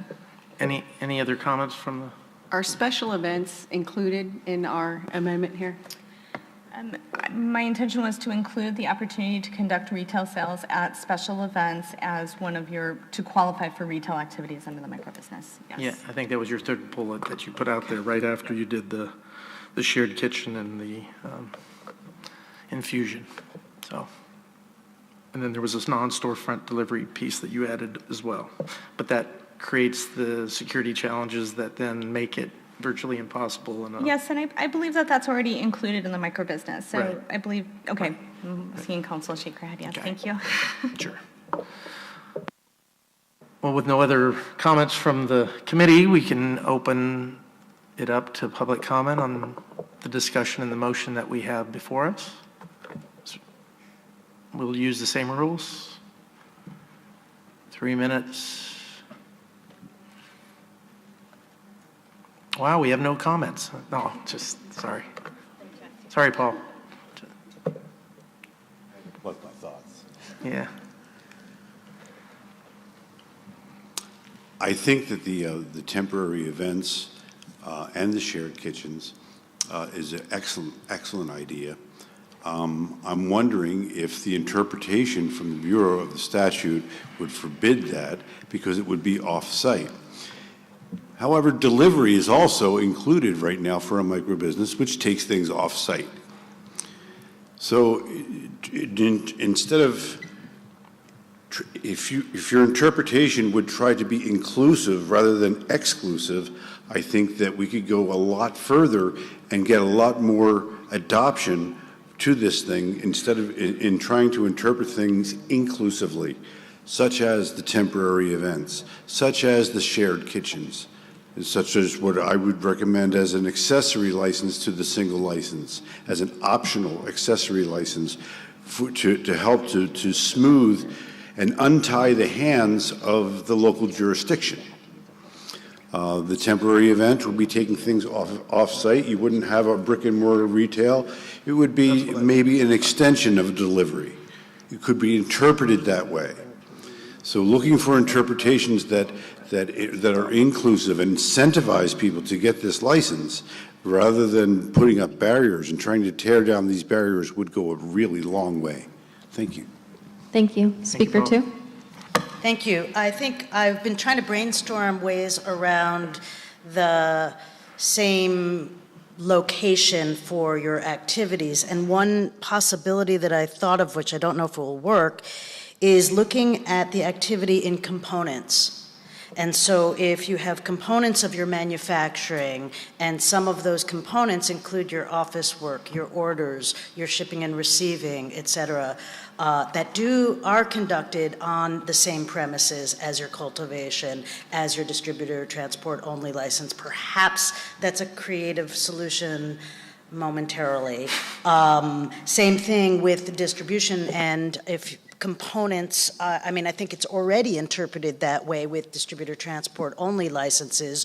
You currently have to have a separate tiny little building, which I've been railing against anyway, for your records for the distributor transport only license, separate from your cultivation premises, not in the microbusiness context, but in just its own thing. So I think that we already have precedent within the interpretations for looking at components of activities, and perhaps a creative way to be able to utilize the shared facilities, to be able to do the off-site sales, is by breaking up components and saying, if the bulk of your activity, meaning and this would fit with the infusion conducted off-site either by somebody else or by you at a shared facility, the rest of the activity is occurring on your premises. So that might be one potential solution. Thank you.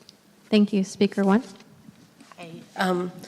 Two things. I just want to say something really quick that she brought up about the premises and record keeping and having to have a separate premise just for like a file cabinet. And I'm wondering if that can't be something that is clarified. I know with a microbusiness it is one premise, but potentially stating that records can be kept in on a single premise, even for multiple licensed activities. But I know we're not talking about separately licensed activities here, but I just wanted to throw that out there. I also feel like, it seems like there's a lot of confusion around why you can't do infusion and you can do manufacturing, and why we're trying to understand what's allowed or not allowed in this microbusiness context. So I just wanted to read this really quick, and I know you guys aren't answering questions, but maybe there can be a little discussion about it. It's really this statement that's in the microbusiness section 5500, section A, when it talks about needing to have the 3 licensed activities or more, and then it says, license types created by the California Department of Food and Ag or the State Department of Public Health in regulation shall not be considered qualifying commercial cannabis activities for purposes of obtaining a microbusiness license.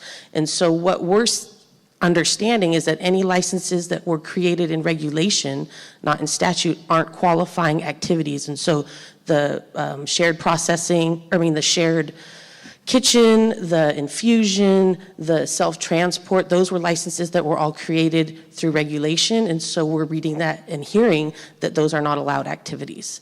So maybe we could hear what that statement really means, if that's not what it means, or understand what they're trying to restrict. Thank you. Thank you. Speaker 2. Yeah, I'd like to support the motion, because as it is, if we can get a subcategory and a nursery can self-distribute, sell at special events, that would get us back to where we were originally with the nursery. And I think that would be very beneficial, because that would help with a problem that we're running into with specialty CBD clones that are very low demand but come in high at these special events. And that would just solve a whole lot of problems and kind of get us back to clarifying the nursery actually operating as a nursery. Thank you. Thank you. Speaker 3. Susan Tibbin. With regard to the shared kitchen, which would be very welcome, There's another cohort that we're concerned about. You know, we understand the rationale for prohibiting operations in a private residence.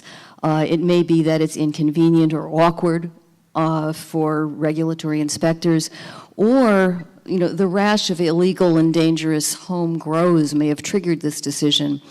However, painting this with a broad brush does not apply to legacy and especially rural operations. The acceptance and adherence to the applicant's business plan, coupled with track and trace, really should alleviate any concerns for safety and diversion. And we would respectfully reference the state home kitchen, AB 1616, which was enacted in 2013, as a successful model.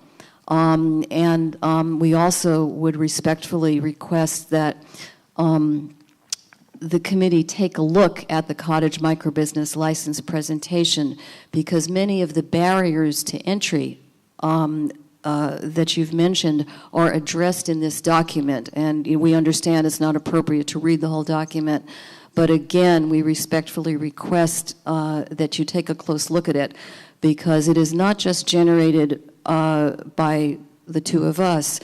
Many stakeholders contributed their comments in trying to address barriers to entry. Thank you. Thank you. Seeing no more speakers, we'll close public discussion on this item. So since we have no other questions from the audience, do we have any further questions that come from the committee before we take a vote on this? Seeing none, can I have a roll call, please? Baboyan? Aye. Clifford? Aye. Farrow? Aye. Heidelback Terremoto? Aye. Nevedal? Aye. Motion passes.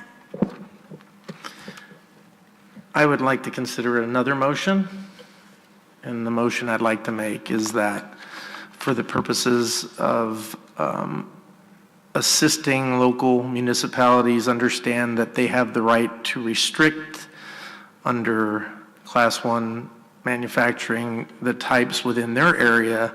They could still allow Class 1 manufacturing but limit the type of activities that are within that license type. So if we can have the Bureau develop and distribute a kind of a memo that allows the city to understand, especially a city in an agricultural area, that if they're willing to permit infusions but are unwilling to accept the current level 1 manufacturing as an activity type, that they could allow level 1 activity if they limit the type of activities within that definition within their community. I will second your motion. Can I just make one clarification? You can certainly make that recommendation, and obviously the Bureau does have responsibility over microbusinesses. At the same time, though, CDPH is the primary on manufacturing, and so that might be something to think about. So would you entertain a motion that says that BCC and CDFA work together to create a document that they could distribute jointly to communities to allow level 1 manufacturing limitations on the type of activities within that? Even though the state permits multiple activities under the license type, the community could restrict certain types of activities if they so chose. Yes, and I think we're referencing, just with your friendly amendment, CDPH. Oh, what did I say? CDFA, I think. Oh, yeah, you're right, CDPH. I'm sorry. It's okay. I'm sorry. Yeah. Is there a second on that? I will second your friendly amendment, yes. Thank you. Any comment from the committee? I just want to clarify, so I understand the motion. You want a document put in place that helps cities understand what they can not allow? So, I think the big concern for city is that they see this license type and it includes a bunch of things. And I think some cities are reluctant to say, but they say this license types allow these kinds of things, and they're not equipped to say, we can allow that license type, but only for these specific types of activities within that license in our community. So a county like Humboldt, who's allowing infusion, but are maybe concerned that if they say that they can allow type 1 manufacturing, which is where infusion takes place, they're like, oh, we've got to take high hazard extractions, we got to take, high pressure extractions, we got to allow, some other more hazardous pressure and heat extractions. They may be reluctant to even open it up. But if something comes from the state and says, no, we're saying the maximum that you could do, but you can always further restrict those type of activities within a geographic area. I understand it could be a double-edged sword because I'm some reluctant cities. because that is a slippery slope in addition to, I feel that we may be biting off more if part of the control of this, you call it experiment, is that the counties and the cities have taken some responsibility in allowing this type of business in their area. It is up to them to understand the regulations, which are constantly changing just in the process of say the last 2 years. Sure. So if we put a document out, or if the Bureau puts a document out and then it changes again, now we've got stale information that's out there. When I also think that it can, if this was my business and I was running a manufacturing business and I wanted to make sure that my city and county electeds knew what I was allowed to do, I would personally go in there and say, these are the things that we can do and this is what my business is doing, rather than put it on the Bureau. Sure. But that's just my opinion. So let me make a comment to that, because I have been to many of these cities, and most of the cities I talk to don't feel like they are in a spot to make those they don't have enough knowledge, they haven't been spending the time that the Bureau and the state of California has as understanding. I also have been in a lot of cities, and I know that there's more bans than there are permissive cities and counties and municipalities. And so anything I think we could do to relieve some fear, I wouldn't think this would be the last time that we make a recommendation on some type of a document that could go out as guidance. I would hope eventually there would be a toolkit for cities on options that they could amend, but that would allow them to move in a direction instead of having a fear because their consultants have said it's easier to ban than to come up with something, to get them to start moving the other direction, where they start getting some assistance from the state that says, well, here's a way to get around this real fear of having high hazard extractions, and you get their toes wet and they become comfortable with the process. They see the benefits to the community that they receive, and then that allows for a second bite, is that you can expand on it. But the ban is the big problem here. It is the big problem why we face a lot of the other fights we're having here, is that there are so many cities that have gone to consultants that have run around and said, just ban, just ban, just ban, because later you can come back and consider.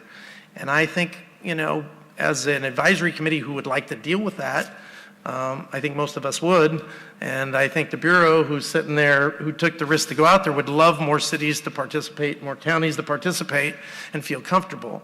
I think this would be a good first step that would allow, rural areas that are faced with challenges that nobody else really has, to be able to maybe move in a direction to allow them to really start to participate in this, opportunity.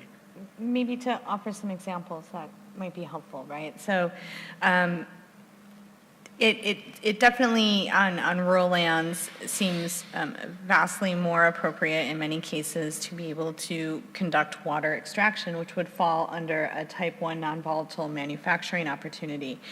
But Humboldt County, say under this clarification, right, could issue a type 1 permit to a cultivator and say you cannot use any extraction techniques that are above and beyond, say, a water type extraction, and then the cultivator then could go ahead and apply for a type 1 extraction, which would then allow them to conduct water-based extraction and then infusions and then everything else that falls underneath that. So I think this is kind of a motion that provides a simple reminder to municipalities that they already have the ability to do this, but many of them are taking what I see as kind of an all or nothing approach. Like you either fit into the box of being able to do all of these allowed activities, or you just don't qualify, so sorry. And so it's, I mean, that's how I'm interpreting the motion, that it would, and that is the purpose of the motion. Give them a little more opportunity. Humboldt's taking this approach with the multiple premise. So for example, if you have multiple cultivation licenses on a parcel and the county is willing to let you process on site because you've set up those opportunities, your local permit already allows you to process, so you don't have to apply for a local centralized processing license. You can go to the state, right, and get that because they've already given you the permission to process all of your own cannabis, right, in one spot. Kind of same with nurseries. So this is just allowing them to understand that the items that are allowed under any licensing category have some malleability, and they don't have to automatically allow 0 to 100. They can allow the first 50 parts of that license at the state, or, right. Hope that helps. Sorry.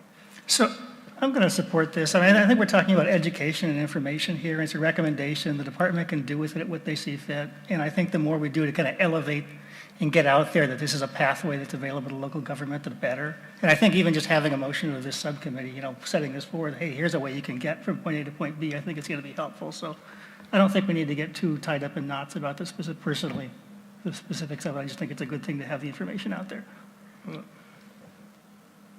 Any other comments? Okay, why don't we open it up to our public?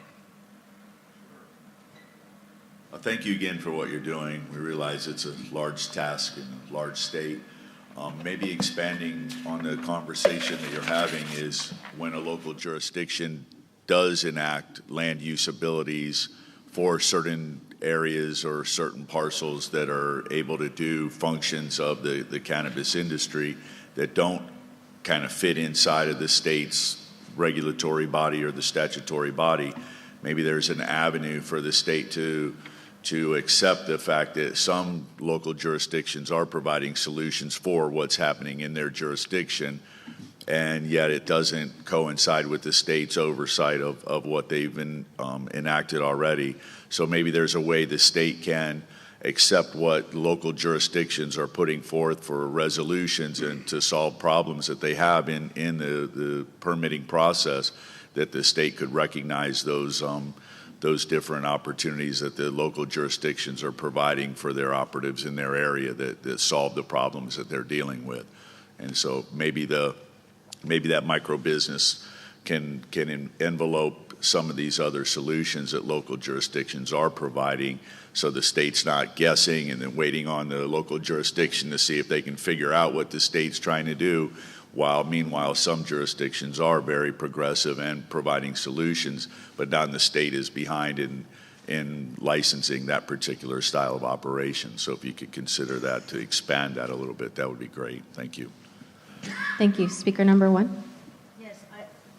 I appreciate the intent of this other motion very, very much, but I do think that the devil is in the details, and I think that there's a big difference between framing it in the negative versus framing it in the positive, and something like, do you know that level 1 manufacturing includes water-based extraction and infusion, and that you don't have to include all these other activities. I think that's an important thing to frame, because otherwise they're going to take it as, you know, oh my gosh, we don't have to do this.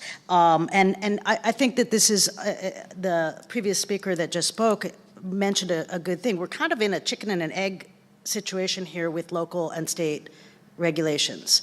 So in Mendocino County, we pushed for and received manufacturing as an accessory use to cultivation. Okay, so if you have cultivation, even though otherwise under normal manufacturing rules you wouldn't be eligible, if it's an accessory use and that has specific definitions, you can get a non-volatile manufacturing license. You still have to have the building appropriately permitted, blah, blah, blah, blah, blah. we did that before it was clear exactly what could be done, because we wanted in Mendocino County, as we always have been, the leader in developing new regulations in hopes that it would act as a model for the state. In other aspects, I've been advocating for the state to act as a model to encourage local jurisdictions, and I think that we can't let off the gas on both ends. We have to go forward on both ends. But I do believe that it's very important how this is framed, because unintended consequences are fraught within this industry. Thank you. Thank you. Comment. Speaker 2. I couldn't agree more with what Hannah just said. This is Paul Hansberry.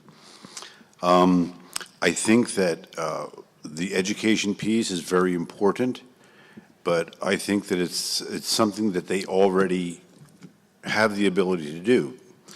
They're allowed to be more restrictive.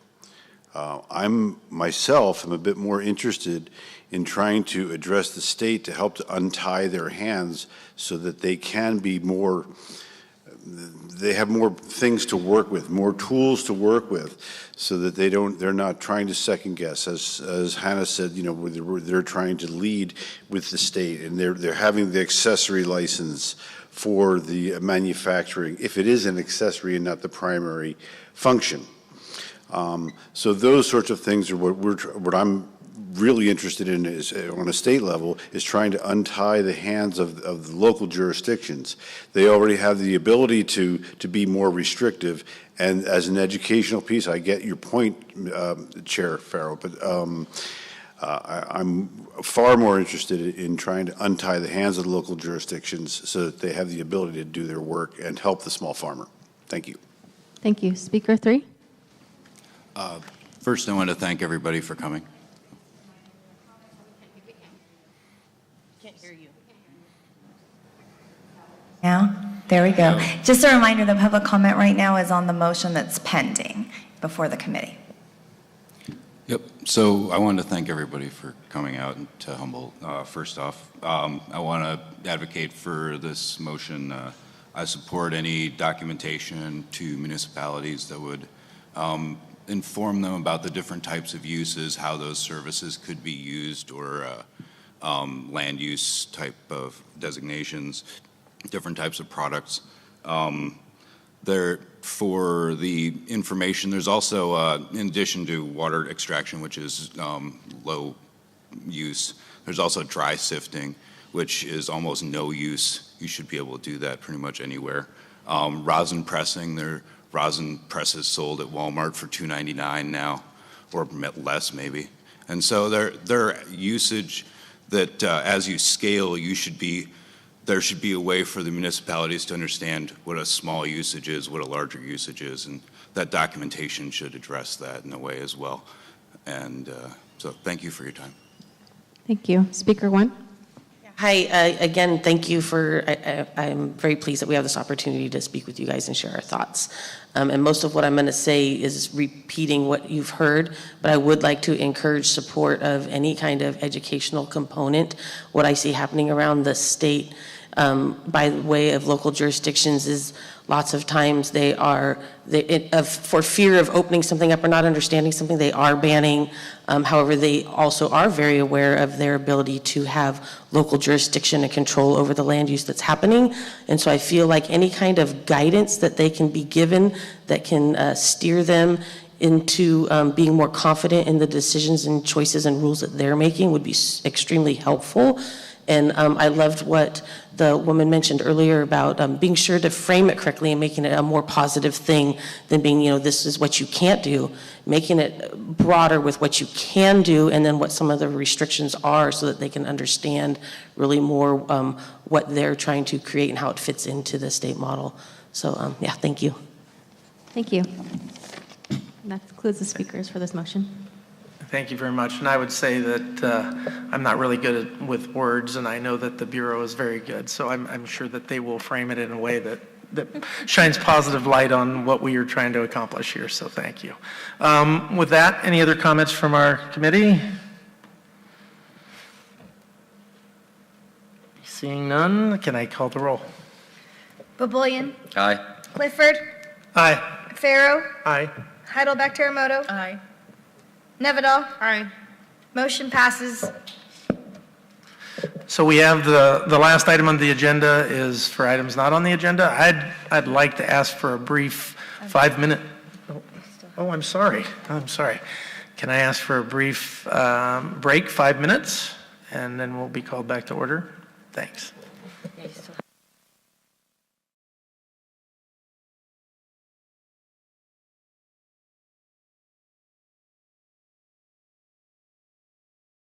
Break, but and I do know that we really wanted to be able to offer people more time, and we had such a robust conversation in 2, and it was so robust. I have another committee member that would like to make a motion. So, before we move to item number 3, I think we are going to address one more topic or one more motion for item number 2, and I'm reluctant to say that in order to respect the time and make sure we get done with that and go to the next topic, which is also very important to a lot of people, and to make sure that people have a time to have discussions on items not on the agenda, which is a requirement, we limit down to 2 minutes, unfortunately. So I think we're going to have to go down to 2 minutes. Okay, thank you. So can I? Yeah, Jeff, I don't know if this is a motion or not, but I wanted to get the issue on the table and the committee can decide how they want to handle it. And I think we did a great job just now of figuring out what we can do within the existing regulatory scheme to try to break down some of these barriers and enable the kind of business type we're talking about with microbusiness. And I wanted to at least raise the issue whether we want to make some kind of recommendation to amend the statutory scheme. And to my mind, it would be a relatively simple 2-part motion. And part 1 would be to identify what the underlying purpose that we think the microbusiness provisions are trying to accomplish is. What kind of business model are we trying to enable and encourage? To my mind, I'll let others define that better than I can, who are more familiar with the industry, but to my mind, it's something along the lines of enabling small cultivators, better access to the market, blah, blah, blah, whatever the details are. And then number 2 would be a recommendation that to further that business, better enable that business model, the legislature consider amending the single premises requirement. This says 1 license, 1 premises, which I understand that is section 26053D of the BPC. And basically providing an exception in that, like, there must be a separate license, a separate premises for each license, except in the case of microbusiness. And then have an exception created there. Because it seems to me that the constraint we keep running up against over and over again as we try to enable this business model is that single premises requirement.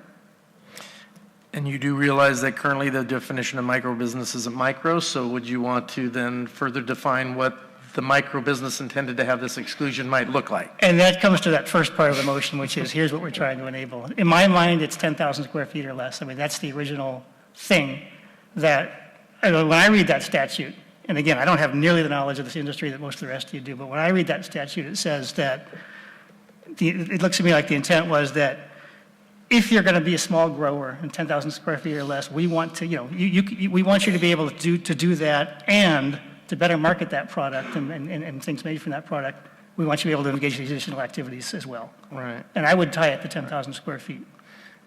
Okay. And I will tell you that I've been in conversations where when they use that 10,000 square feet, the definition includes all of their manufacturing and their cultivation and their distribution company have to be contained within a 10,000 square foot operation and not be able to have separate space. That doesn't sound like that. And then that creates truly a micro business in the sense that, but that's what's happening in some other places right now. Okay, interesting. Actually, could we get some clarification? Because I think on the micro business, the 10,000 square feet is limited to just the cultivation. I understand, but I'm just saying that where some of the other states are looking at that and trying to address it is that they're looking at that as a footprint in total, so.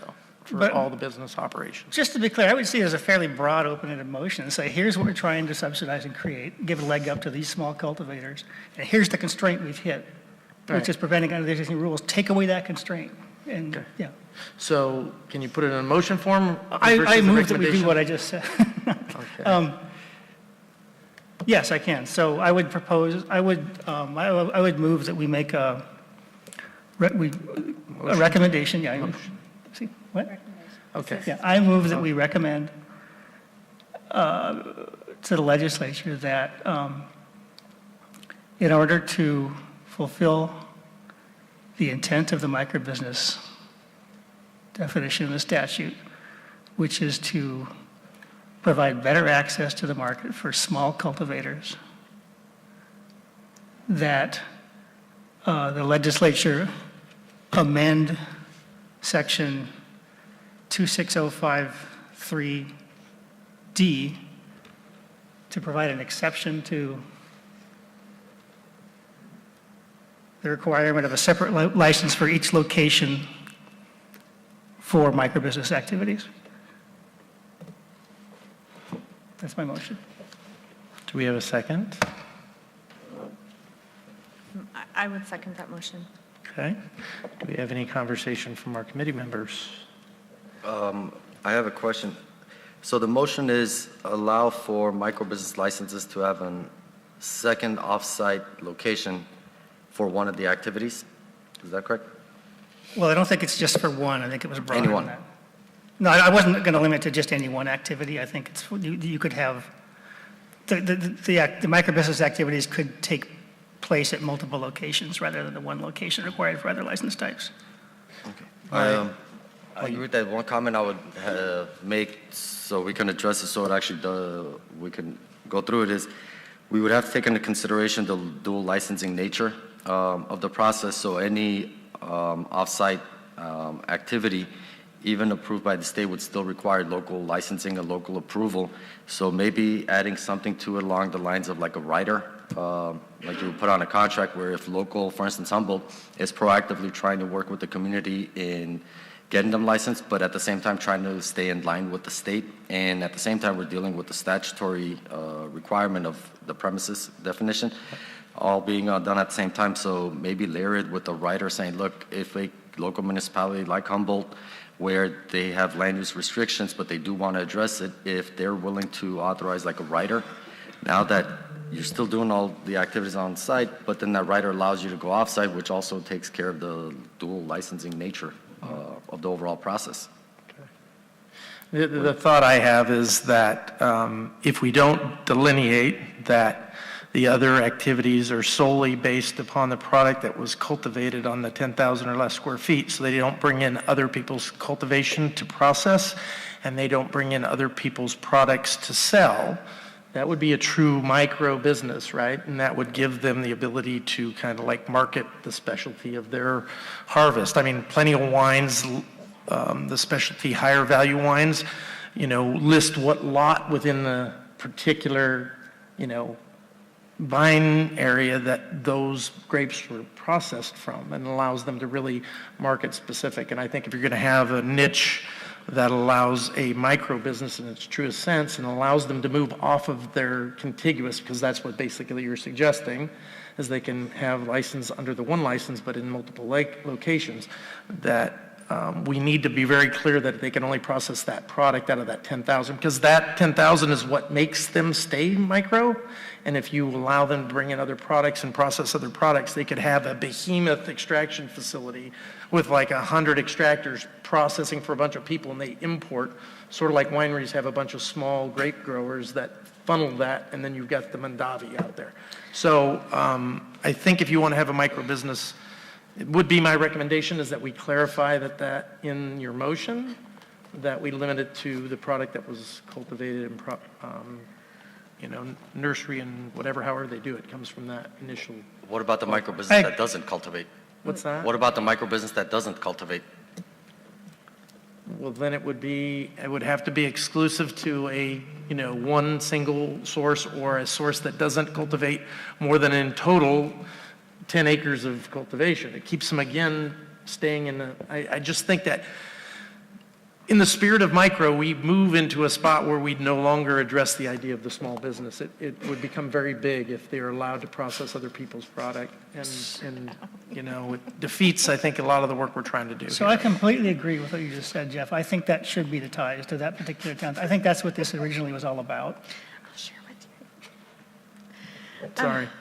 Well, I think one of the things that, like when I think of the wine and the small winery model is that we have, like in Sonoma and kind of throughout wine regions, we have the ability for small wineries to work together to, say, have a tasting room or to process or manufacture the wine from different, even maybe different types of wine from different grapes, right, in one location. And so I wonder also about, definitely tying it to cultivation. It's one of the conversations that we've had, but this concept of how potentially microbusinesses support each other, right? So if I'm a microbusiness that can have a retail, right, we get rid of the contiguous nature of this business, and then I have a retail, why couldn't I also allow other micro businesses to participate in that retail opportunity? So kind of this limiting by looking at micro to micro activities. So you can take advantage of someone else's micro business opportunity. I don't know if that helps or complicates matters more, but. No, I get what you're saying. It would be harder to enforce, right? What products actually came from a 10,000 or smaller square foot cultivation facility and then ended up on the shelf of a facility. I'm not as opposed to that kind of myself, but I don't know about the rest of the folks, and I don't know how the Bureau would manage that kind of, making sure that the products would be from that, and what would happen if they didn't, and would they change the license type or find a citation or be, something else, but.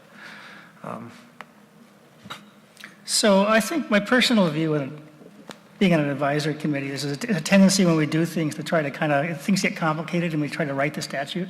Right. And I'm going to encourage us to be more broad than that. And I completely agree, Jeff, that we should tie this. I think the intent of this is to tie this license type to the, product what's produced in the 10,000 square feet of cultivation. That's what keeps it small. And I think that should be in there. And everything here goes to that initial part of the motion where let's try to broadly define what we're trying to give a leg up to. And I think it needs to be tied to 10,000 square feet or less of cultivation.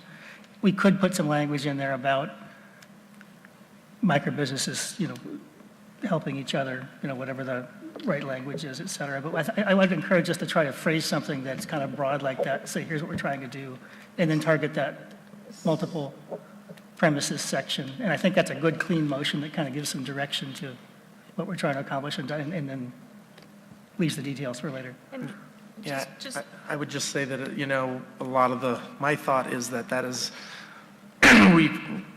we have an option to try to really drive on the idea of the cooperative model too, right? With the co-ops and being able to do the same kind of thing, have everybody from the co-op group be able to provide product. I don't know if that muddies it by putting it in this one, or if we should really spend some time at another date to talk about how do we address the small farmer who wants to go together with other small farmers and do that. I think that may be a second step. That may be Right. I mean, I think when we talk about 10,000 square feet of cultivation, for a full-term farmer, that literally is 10,000 square feet of cultivation. And when you are indoors or an all-season cultivator, it is upwards of 60,000 square feet of production. That is vastly different. I mean, we're talking about a few hundred pounds versus thousands of pounds. And so when we say, and we make kind of a blanket statement that anything under 10,000 square feet is a small cultivator, I as a seasonal, like a traditional seasonal cultivator, I tend to kind of cringe because the prowess associated with a couple hundred pounds is vastly reduced compared to a few thousand pounds. Like the business scale and the way that model plays out down the road, they're like saying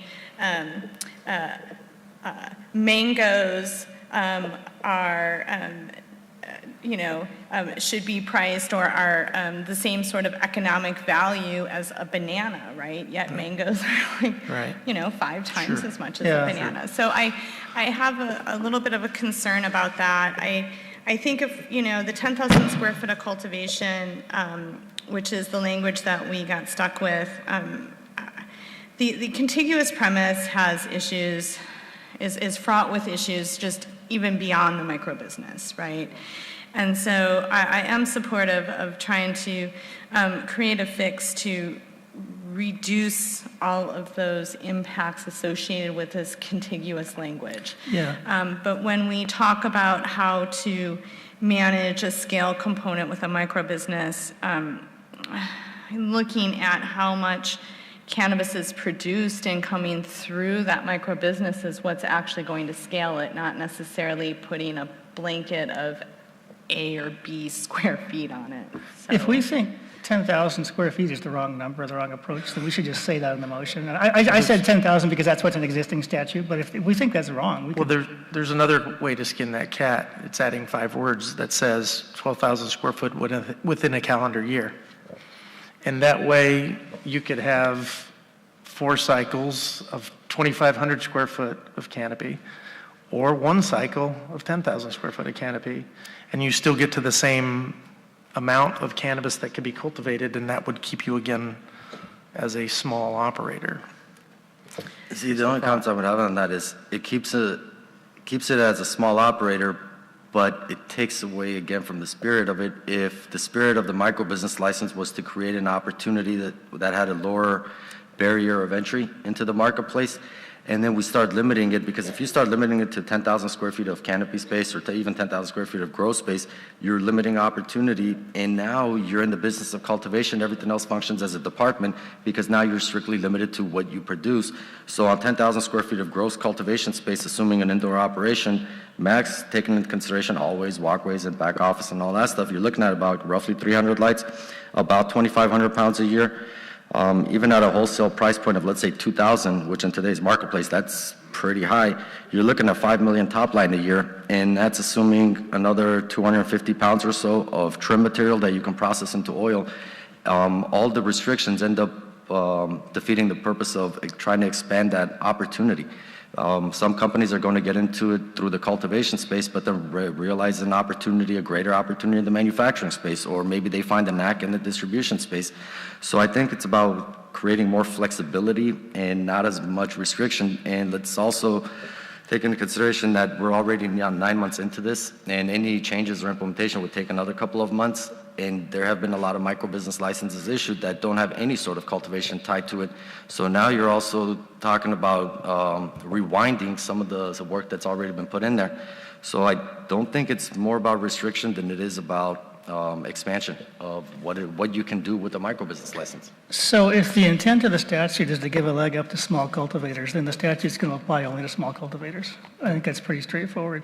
Right. I think there is a real issue about what to do with existing licenses that have been already issued under the current scheme, and I think that's something that's going to, I don't know, I don't have expertise in how that's been dealt with in other situations, but it's something that the legislature and or the Bureau is going to have to deal with, and probably beyond the scope of this motion. Well, I think you could, if you were interested in making, because we've talked about a microbusiness A, microbusiness B, microbusiness C, we could take the time to make the recommendation that you create different types of micro, maybe one goes to macro business, right? You have a macro business that allows for some type of vertical processing, but you'd want to limit the number of those that the state could issue if you wanted to kind of keep the cottage industries going, because let's face it, we just saw Coca-Cola is going to infuse products, and that changes a lot of things if that were to happen. So, that's the thing I would think the guidance we'd want to do. We'd find out a way that sits there and says that from point A, we want to create a situation where it protects the small farmers and gives them the flexibility to do these things, but if you hit a certain scale, you become micro business B, and that allows you more activity on that vertical stream, and then you get into whatever micro C or becomes macro business, but you'd require us to do so. What if we were to take a different approach? We're taking the approach of looking at microbusiness license and trying to define microbusiness license and then dealing with statutory changes. What if we take the microbusiness license, leave it the way it is with the spirit of the intent of and all that for the small farmer, and create another category, because just the name microbusiness is confusing and misleading. Why not just create another tier license where we call it a vertical license, which right now, for all intents and purposes, a microbusiness license is a fully vertically integrated license. Yeah. So leave microbusiness as a microbusiness intended for the small operator and just layer it with something that's more of a vertically integrated license.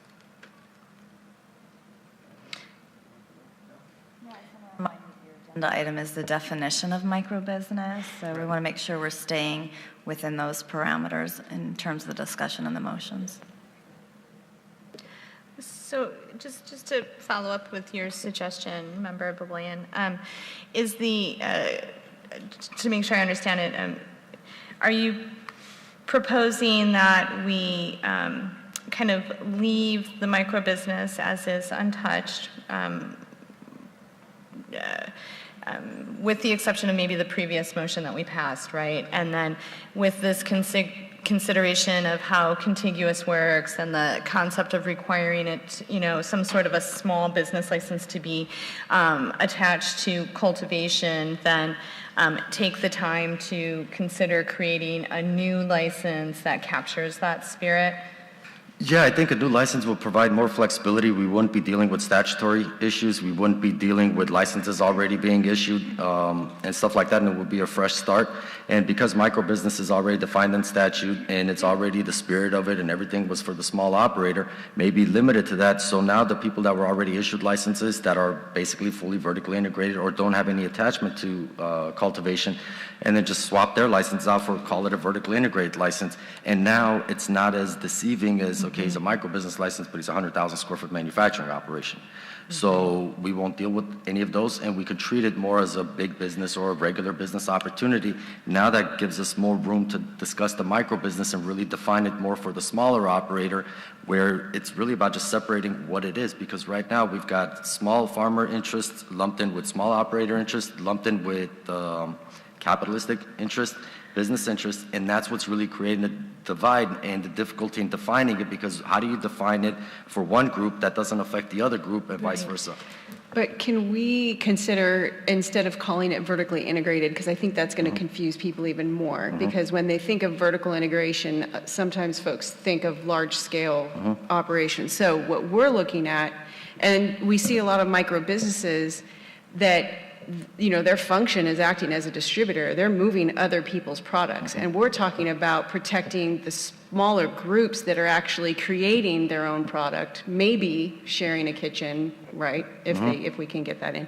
And then them being able to service their community and give just their product out. So could we call it cottage micro or some, you know, can we change? Yeah. I think if we call it vertical integration, then we kind of, and this is what I was referring to earlier when Sequoia said maybe we could do a self micro business. I wasn't referring to just self-transport. I realize that that is out there. I'm not referring to that. I'm just referring to the folks like Susan and Paul who are making their own product and only selling their product.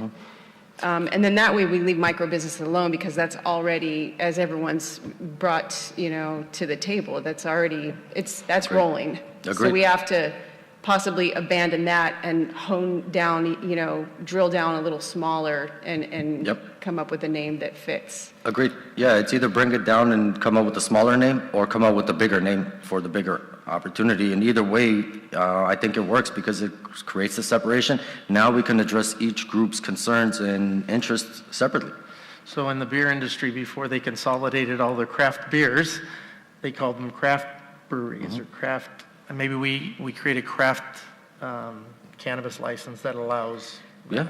Craft micro, craft. I'm sorry. Yeah, we can't talk about that during this. Yeah, unfortunately, if you're going to go into different license types, you'll need to save that for another meeting, because right now you're limited to the definition of the microbusiness license for the purposes of this agenda item. So Well, my the discussion would just- lead into the description of the definition, saying Well- because the definition is defined.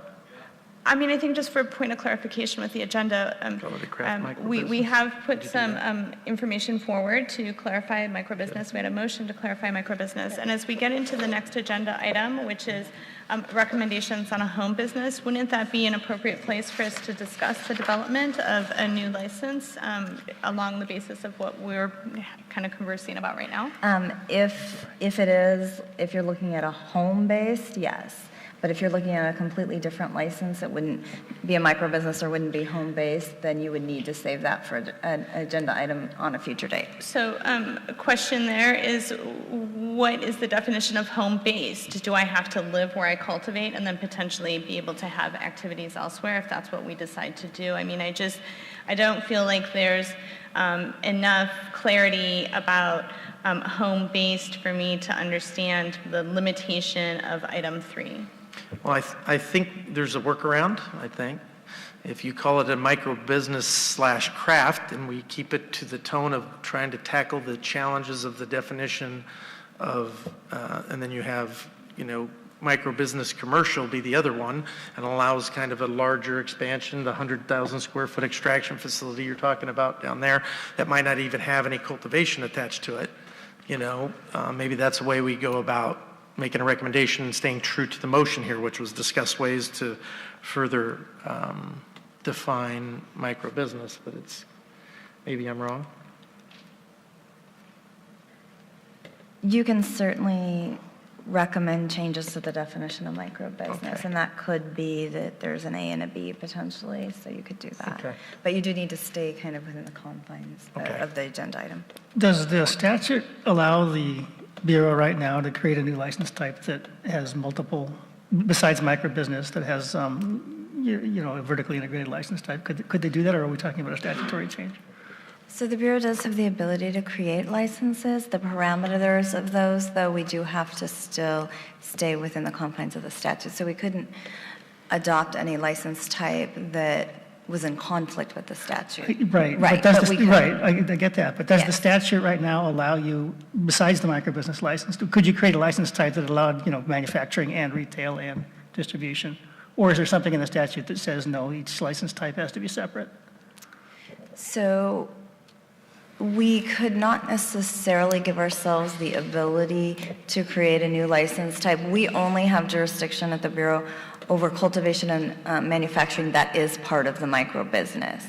Other than that, statutorily, the regulatory responsibility for manufacturers lies with the California Department of Public Health, and for cultivators at the California Department of Food and Agriculture. Yeah, right. I guess I'm just looking at, the 26050A, which sets out the license types. It says the license classification shall, at a minimum, be as follows. And I didn't know if that meant that you could create. There can be additional license types, but again, we don't have any jurisdiction over cultivation or manufacturing unless it's within the confines of that micro-business. Because statutorily, we've only been given authority for manufacturing and cultivation as part of the micro-business. And so the whole point of that question was that if we're talking about a statutory change still, if we're talking about some kind of new vertical integration, I just wasn't sure about. Okay.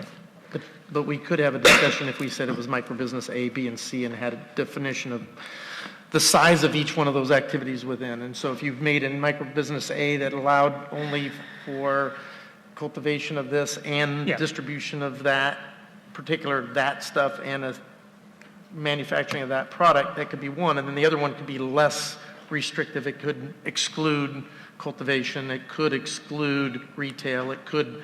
so we can do that. Yeah, all that could be done under the authority of the existing microbusiness provision. Yeah.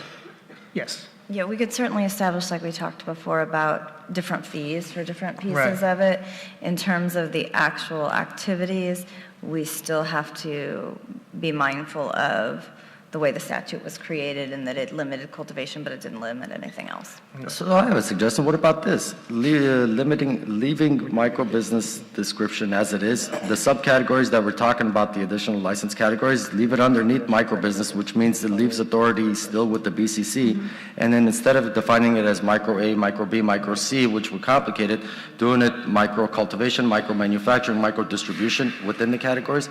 And those licenses would have the focus be cultivation, be manufacturing, or be distribution. And then the regular micro-business is your full vertical. In the interest of time, can we get a clarity and take Do a we motion already- that we want to put to the... Do we already have a motion on the floor? We have a motion. We haven't finished the discussion of that motion. We haven't opened it up to public comment. Can we possibly make an amendment No, we had a to... second. Oh, we did, okay. The motion to include to split the micro-business license so that we don't have to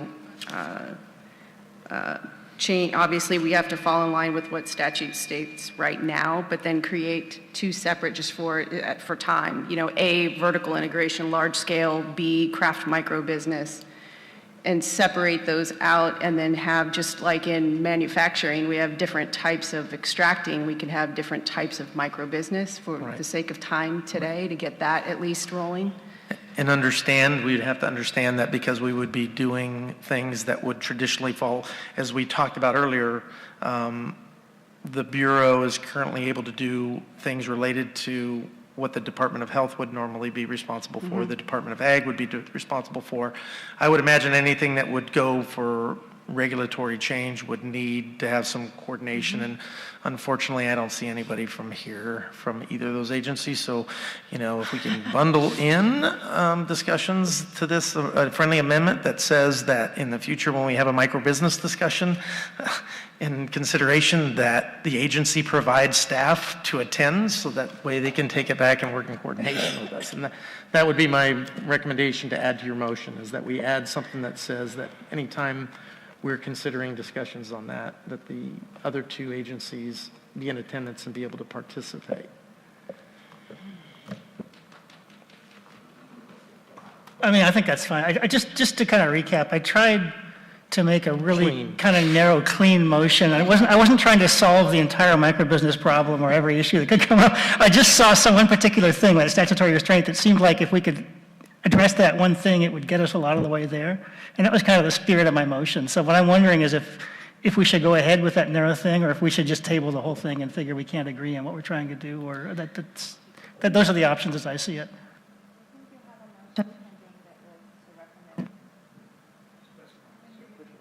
Oh, there we go. To recommend amending BCP 26053D to allow an exception for the micro business. That would be your recommendation to the legislature. And I believe we have a second on that at this point in time. We do, and then just a question, which I'm hoping we can get answered. We have made as a full CAC kind of multiple recommendations that relate to statutory issues, and it was my understanding that at one point we were hoping that a letter would be presented to the legislature, and I'm not clear as to whether or not that happened. And one of my concerns is in making a motion that is directed towards legislators. I feel like we've done this a bunch, and then how do we get that message to legislators? I mean, is this something that we have to put into the report and then make it public and then hope stakeholders carry it? Like, I'm just a little confused, even though I really support this concept, and that's why I seconded the motion, how we actually take this energy and these concerns beyond the regulatory scheme. Is that something we could take up with the full committee? Oh, sorry, Jeff. Well, what I was going to suggest is that obviously this is important enough to get it done right, and there's a lot of good information here. And opening one thing can cause some other problems. Most of us that have negotiated contracts and make specialty things find that sometimes it comes back to bite you when you make exceptions for some. So I think it's really important that we're thoughtful. We are running out of time. I would recommend just sitting here that we table this until our November meeting and ask that the full committee put something, either provide us some time in advance or at the end. I would prefer in advance so we could bring it back to the full committee. Some recommendations, have some thought, open up for a little bit of public comment, but. I think that's fine. My only concern is if the full committee is going to make statutory recommendations, I just want to make sure that this subcommittee is on a timeline to get this substantive, input into those recommendations. So if that still works, in November, then great. Yeah, one more comment I want to make on this. As we've been talking about the microbusiness license in general, relating to the small operator, the new operator, and your smaller farmers, most of the state and a lot of the jurisdictions are also using the microbusiness license to set up the social equity programs. So we also kind of have to be mindful of that. And a lot of the social equity programs don't have cultivation as a consideration, for instance, in LA. It's more of providing the opportunity of that vertical, going back to what the initial spirit and intent of what the microbusiness was for. So we also kind of have to be mindful of the different groups that it would impact. So right now you have a motion pending, so you'll either need to move to public comment and then vote on the motion unless the motion is withdrawn. So can I suggest, Jeff, why don't we leave the motion on the table if you want to take public comment, and we can always withdraw it after that if we want. If that's what you want to do. My only concern is if we open this up to public comment, we're not going to be able to give the second item or the items not on the agenda. Sure. The beauty of the items not on the agenda are that if people have the time to stay and are willing to hold their items for items not on the agenda till the full meeting, you could still have things discussed there. We are not going to stop you from coming up and giving those comments now, but I would ask in the effort to give the group that wants to talk about home-based business more time and allow us to not roll into the next meeting completely, to hold those to the next period where we're able to open. But so that's up to you guys. I'm happy to withdraw the motion now, too. Whatever works best is fine. I am not necessarily opposed to withdrawing the motion, but I would still like to better understand if and how recommendations that we've made and are likely to make that are statutory, how that message gets to legislature, because we've had so many of these conversations, like in the cultivation subcommittee, 2 out of about a dozen or more subcommittee recommendations ended up being statutory. So it was a lot of work for what feels like a moot point. And so I just am really concerned that we're trying as a committee and a subcommittee to address the needs of stakeholders and the concerns that we're hearing, and personally feeling a little handcuffed and unclear about whether or not we have any ability to affect change on this level. So I'd take a stab, and Tamara can correct me if I'm wrong, but since we are an advisory committee, we don't have the ability as a group to instruct our executive director to send a letter to the speaker or the Senate president requesting, that they consider this in their 2019 legislative agenda. That said, I still think that the Bureau wants to be thoughtful about the recommendations we make. And, I would hope that if we make a recommendation that they would choose, because they actually fill the role that a board normally fills, right? The difference between a board and a Bureau is that, like the board is kind of independent and has state staff to assist. The Bureau is state staff, and they kind of make the decisions. So, but I would think that they would consider, if they think it makes sense, to try to find a author that could address some of these things and would act as an advisor to that author based upon what they believe would be in the best in the interest of the consumer and the industry and other stakeholders. That would be what I would say is my definition. I think you have a couple options. One is your annual report, and I believe there was some discussion at a prior committee meeting about, I think it was your leadership sending a letter. So, but that's not agendized for today to get into those details.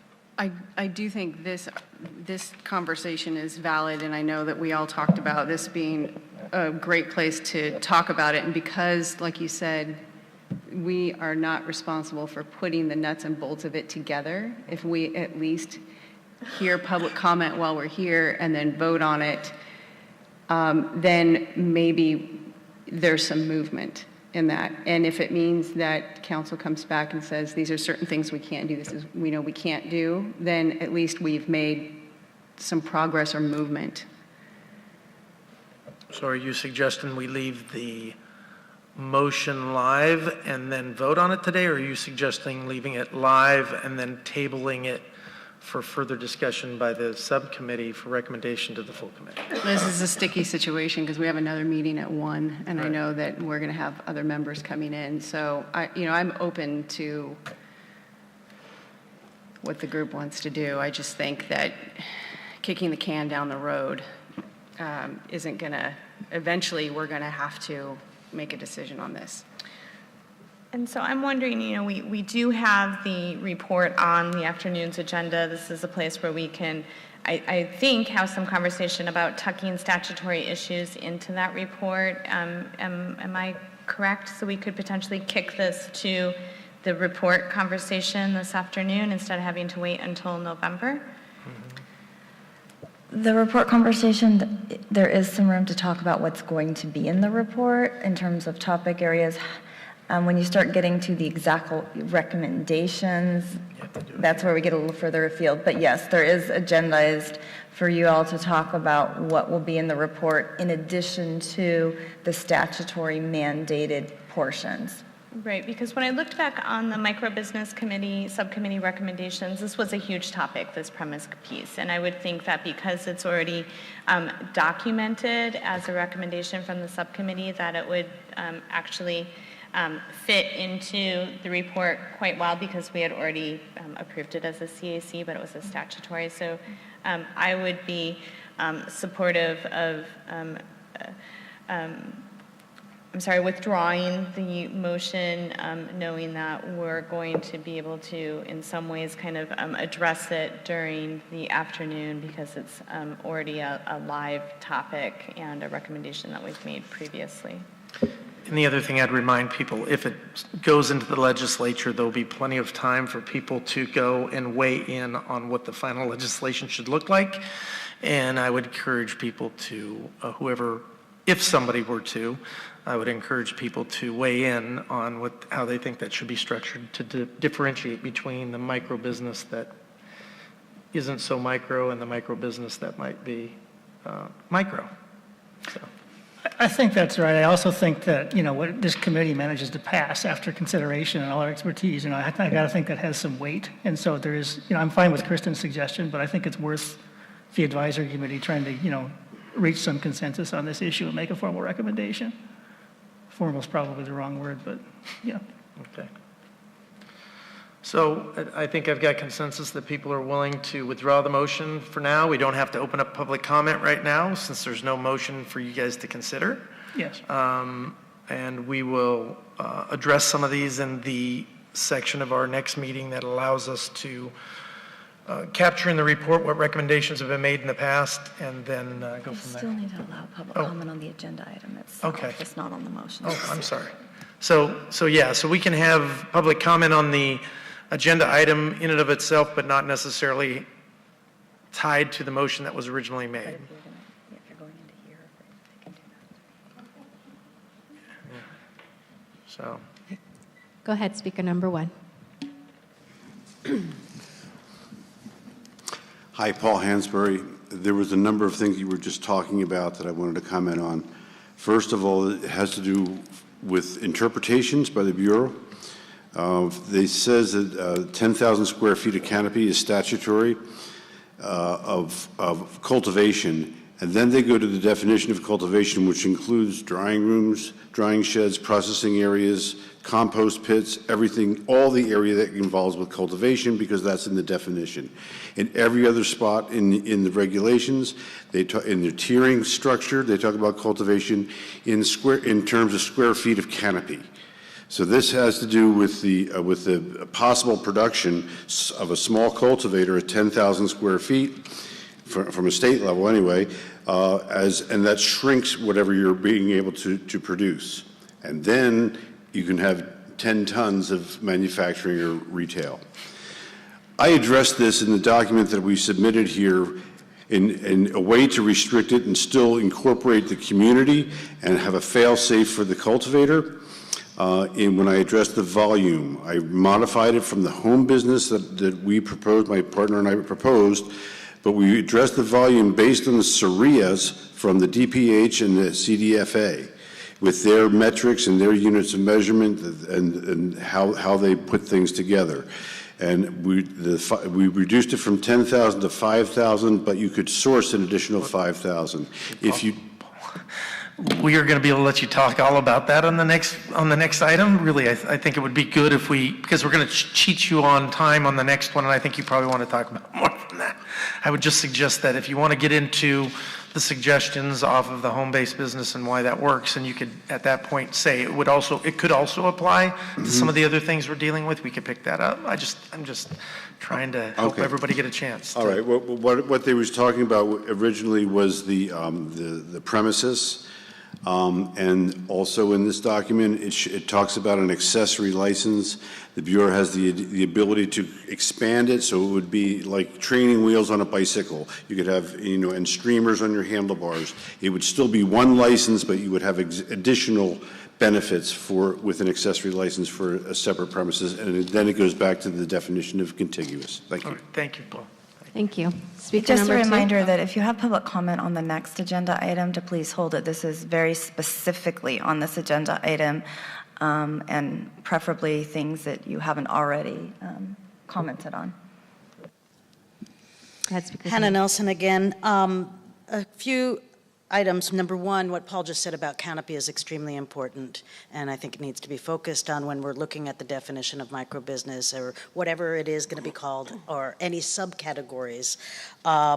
Limiting also to production in the other categories, non-cultivation categories, I think is important, whether by volume or by gross receipts. I think that that's really an important way. I think that something that Ms. Nevedal said earlier regarding the amount of production at the square footage really varies, and I think that moving to volume produced and or gross receipts really kind of covers that problem as well. I think that we have two separate issues, again, as you've identified, a regulatory pursuit and creative solutions currently versus a legislative track and recommendations and hopefully pursuit at the legislative level. The microbusinesses were intended as a way, as an introductory way for somebody to develop their business and integrate. I think that larger businesses, after they lose their training wheels and expand and have additional opportunities, there's no prohibition against vertical integration. They can apply for independent licenses. They don't need a microbusiness license. So I think that we need to keep that in mind, and I think that if we can focus on creating subcategories of existing licenses, which is what we have the ability to deal with right now before legislative fix, is where we really need to focus. And I do think that we need to concentrate on the smaller operator and deal with tiered levels for each activity. Thank you very much. Thank you. Speaker 3. Hi, I will try and make this quick. Just really a few considerations as you guys are having this conversation and things to think about as you're developing potential motions and how to move forward. I, in general, agree with needing less restrictions and more overall opportunity for more people. However, again, the spirit and intent we feel of this particular license was to build up existing small operators prior to licensure just being opened up to larger scale. And so with that in mind, I just wanted to give a few considerations. I do appreciate the recognition of the licensing disparity, and I know that cultivation licenses are dealt with at CDFA, but they do pertain to microbusiness when it comes over to the BCC via the microbusiness, and acknowledging that cultivation area isn't equitable when you have every cultivation practice that may have multiple harvests. That gives some people more opportunity for production and scale there, and so somehow I think that just goes to say that the concept of licensing tiers, somehow maybe that can be built in as you're talking about tiers of licensing with the different types of the licensing practices or cultivation practices, keeping that in mind when you're talking about square footage. The other thing is that I do believe that it should remain tied to the 10,000 square foot of cultivation because, again, that was what the intent was to build up these small cultivators. But wanted to offer an idea of what the previous speaker said about maybe it doesn't need to be tied to the cultivation as long as the producer is only receiving product from at a certain volume or from certain sized cultivators for their production. And that it is having that component of being only self-produced product. Sorry, your time is up. Okay. Thank you. Speaker number 1. Hey, once again, thank you. If I could suggest a smaller size than micro being nano, just as a thought. Anyway, I hope that the regulation will not limit the ways that people can cultivate and the way and how they harvest. Steve Green, for instance, you can harvest every 2 weeks, which would be 25 plus a year. You could do it every week, which would be 50 plus a year. So you could have a rosin presser or a sifter who's doing small batch ascensions of very specific types of things. You could have a tincture maker who's using a specific strain that's harvested this week and then a different strain that's harvested the next time through that, and they have different properties for different types of strains, so those could be applicable. So to me, this is an aspect of scale. So as scale changes, that should be the function for whether you're a micro business or a regular business. And the ease that people can get through this is important. These are micro businesses by definition. They're like a few people, one person. They're trying to get through this. So the more convoluted and difficult this procedure is, the more pejorative it is against people who don't have business acumen, come from rural places, disadvantaged, those types of things. So we need to be cognizant of how we regulate this in a way to make it understandable. So thank you for your time. Thank you. That concludes public comment. Seeing no more, I think we've heard a lot of good stuff here. We're going to move. I'm going to do something creative here because we need to get through all the bullets or we got a table to another date. And so one, I want to give as much opportunity to the group on home-based business. So I'd like to take any items not on the agenda first. Remember, my suggestion was that if you can wait till the next session to bring that up, that would give us time, and then we can roll right into item number 2 and give it as much time as we can. We do have to give some people a break. We have staff here who have a requirement to get a meal period, so we want to be cognizant of that. And so we will do a hard stop at 12:30. We just have to. So with that, anybody who wants to come up and speak on items not on the agenda? Seeing none, we're going to move to agenda item 2. Oh, it's 3. I'm sorry. You're right. Home-based business. We are going to have to probably go to 1 minute, and if we're going to get done in 20 minutes, if it looks like we go through the 1 minute and everybody who wants to talk to the item hasn't done by 12:30, we can open up for another minute to each person to kind of roll through. But I think that said, we want to try to give it an opportunity for everybody to have a say in this window of time we have. So with that, we'll start with that. Okay, is there anybody on the committee that has any discussion about the home-based business or a motion on home-based business?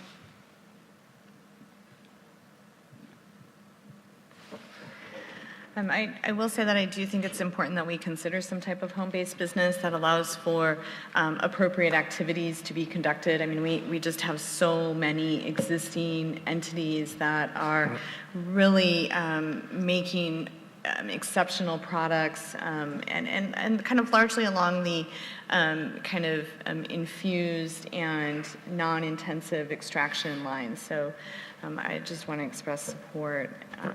And I don't know, like, to move things along, do we need a motion before going to public comment? No, we don't. And the other thing, I made a little comment that I tried to tie on to the end of the last meeting, and I think it's relevant in this discussion. The Bureau only has jurisdiction to have vertically integrated operations that deal with cultivation and manufacturing as it relates to microbusiness. And so here's a prime example that we should have had somebody from the agency that handles manufacturing, such as the Department of Health or the Department of Agriculture that handles the cultivation piece of this for a home-based business, because we are not going to be able to, again, really succeed unless we get those other 2 agencies or some higher power above those 2 agencies to say that it could fall under our purview here. So, I'm going to really, I don't think we have time for motion on it, but I think we need to be very clear that we expect that those other agencies that are directly related to this industry to make themselves present at every one of these, whether it be a subcommittee or a full committee meeting. So. And just to your question, you can allow for public comment before a motion's pending, but typically you need to allow for that public comment once the motion is pending. So if you already have a motion, the most expedient way is to make that motion and then allow public comment on that motion. Okay, great. And then in regards to, say, the home business, would we have to, in order to make a motion that could potentially be acted upon, allowing multiple types of activities, frame it as a home micro, right? Or some...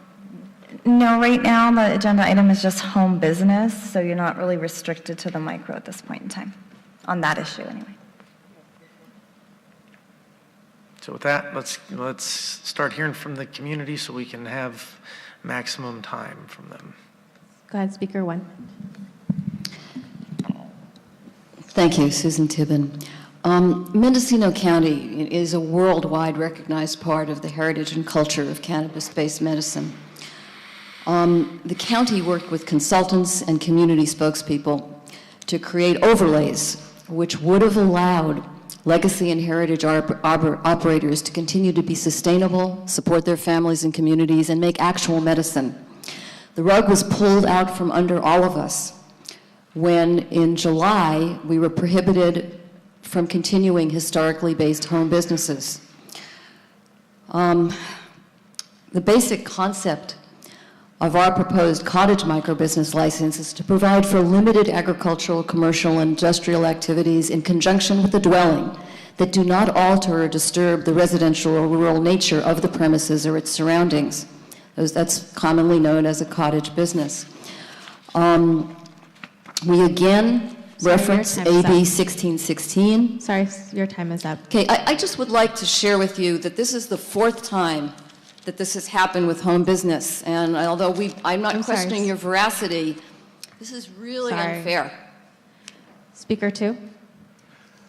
Yes, again, we want to address the limitations on a home business or a cottage microbusiness. We were advised that changing the name from a home business to a cottage microbusiness was, and if you look at the volume, this would address the different parameters as to the volume. It addresses the different indoor, mixed light, outdoor, several flushes, different repeat, and it addresses in detail how to go about that. It addresses people that would just source their material for infusion. And so that's just one aspect of it. There's a number of different aspects up here. I really wish our email address is at the top. I know I've only got a minute, so please, if you have any questions, please feel free to get a hold of me because we feel very strongly about this. Thank you. Thank you. Speaker three. Yes, Hannah Nelson again. I think that the primary clash between these items, whether it's micro or home or whatever, is land use versus other regulations and statutes. And so I would suggest that people keep in mind home occupation and cottage industry in land use terms is a different definition and has its own, also the building codes. And one of my primary recommendations is to make recommendations for changes to the state building codes. I think that that's going to be one of the most productive avenues, as well as making recommendation concerning flexibility regarding land use, which is of course a local jurisdiction issue. But I think that home occupation and cottage industry land use issues are very specifically defined in jurisdictions, and it could get very confusing for people if you call things similarly. Thank you. Thank you. Well, we have a little bit of time before we have to adjourn. If you'd like to make one more run up there for another minute, I'd appreciate that. Thank you very much. Also included in this document is a couple of other things that talk about manufacturing. It also talks about testing for the home business or the cottage microbusiness, perhaps alone, perhaps across the board. Likely of smaller person, I mean, this 5,000 square feet plus sourcing 5,000 is the maximum. After that, you'd have to go to a microbusiness, But the testing, suppose you have 54 pounds and the lot size is 50. You've got 4 pounds. You could source that to another microbusiness, a cottage microbusiness. It would also allow them, if they were having 4 different strains and they've only got 50 pounds of yield, that they would be able to take these lots within the batch and have them tested as a harvest and then individual cannabinoid testing for that, so that they wouldn't have to pay $1,200 for each strain that they grew if there was only 5 pounds of each strain. Sorry, your time is up. Thank you. Speaker number 3.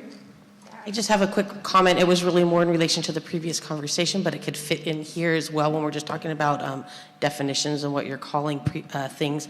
I really just wanted to say to use caution when considering using the term craft with the current developments of appellations and potentially protected terms. Craft could potentially be one of those things, and so I would just encourage using caution if considering that term. Thank you. Thank you. Does the committee have any additional? Sure. Hi, Hannah. I'm sorry. Hannah Nelson again. The only other request that I would have, I initially thought that this was going to be a workshop format, and I understand the time constraints that subcommittees have, but if there's any way to schedule a true workshop so that people who have put a lot of effort in have more than 1 minute, that would be really appreciated. Thank you. Thank you. So not that we're responding, but, is there constraints on us being able to do this based upon the way we were formed as an advisory committee? Could we do workshops, or would it be something that the BCC would have to put together as a process? Anything done by the committees would have to be, unless they're under the number of members required, would have to be following all the requirements of Bagley Keene. Yeah, so I mean, that's the challenges that we have on that. And I think it's a tremendous idea that we do that, because it does deserve more time. And I think the beauty of this is that, we have these documents. There's a discussion that we will be having on micro businesses, and though it was listed as home-based business, some of the things that you've provided us give us an idea of being able to incorporate those into sub-licensing within microbusiness. And I think that would be the tack we would take. We've heard loud and clear from both you and Susan and many other people on the challenges faced by small businesses like this. So thank you. Hearing no other comments, or you have a comment? A couple of comments. Question on clarity. If we wouldn't be able to do it in the capacity of the advisory committee with time and procedural stuff, would we be able to volunteer individually, separate from the advisory committee, to go through a workshop with the community and then present those findings at the next bureau hearing? It's complicated to the extent that if there's more than 2 actually, you fall under Bagley Keene, and that can even include separate conversations. So any communications with the public that any of you would have, if anyone tries to even talk to more than one of you, you're looking at a serial meeting. That's why during the breaks and all, I'm frequently saying, you can't discuss anything. So simply doing it on your own time doesn't solve the problem that Bagley Keene would apply. Got it. Now, let me ask you this. When we're talking about other categories and defining definitions and stuff like that, would we have more flexibility if we came out with a list of exemptions and maybe possibly creating like an exemption board, kind of like an appeals board because one of the things I'm starting to understand is the bigger issue is in places like Humboldt, you have a lot of families, a lot of operators that just happen to have residential lands that span a couple of acres and a lot of square footages, and they want to be able to have their cultivation be where they live. And again, this is going back to the land use stuff. If the local jurisdiction provides an exemption or a variance on their land use that allows them to set up their commercial business in their backyard, there's nothing in the state regulations or statutes that would prevent that, would it? As long as they get the local approval from the local municipality? So for state licenses, the requirements of a state license must be met. In certain instances, a local can be more strict. So, and when you mentioned the appeals board, that's a statutory created body, so we wouldn't be able to create a separate exemption board or anything like that. That would have to be statutorily created. And then just one more thing, I think part of what is really triggered the home business license conversation, I mean, kind of beyond the micro business, is that in the second round of emergency regulations, we saw a clear prohibition be added to the language that prohibits any commercial cannabis activity from occurring within a home. So folks who traditionally have made salves in their kitchen and tinctures in their home, that is now strictly forbidden. So as we're having this conversation, what happened after, I believe it was the July meeting, we saw the regulations issued the next day, and it took a lot of the stakeholders we're hearing from this concern completely out of qualifying in any way. Let me just clarify on that. So that regulation you're talking about is for bureau licensees only. So if you're talking about a strict manufacturing license, that would be not applicable through the bureau's regulations. That would be whatever CDPH allows for. And same thing with cultivation. The other thing too is that because you could also be subject to, as you know, the local code enforcement, fire marshal, all of that, if you actually have a business based actually in your home. Right. I think that there was a lot of excitement and kind of anticipation around the micro business, that folks who were utilizing their home kitchen for tinctures, salves, baked goods.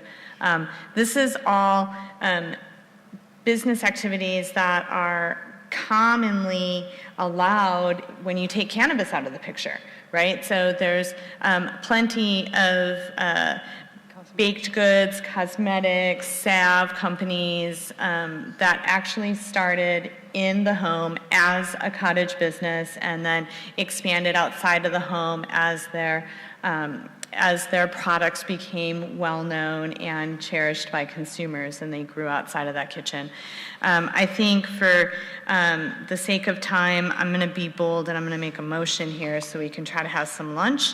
And so I would like to make a simple motion that the BCC consider removing the prohibition on activities allowed within the home, so long as the activities that the applicant is choosing to conduct are activities commonly allowed under cottage business licenses in the state. So this would allow them to operate in a manner that is like to other cottage, like to the cottage industry or the cottage business law in California. And so I will just put that motion out there.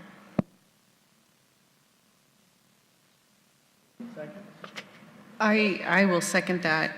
And I don't know if this is the time or place to possibly make a friendly amendment to that. We were discussing the micro business license, and we were talking about tiers, and we were talking about vertical integration, large scale, craft, and then possibly home-based, which would be the third type inside of micro business. I don't know if we can tuck it into that, and I don't know if we can amend that, but I'll second.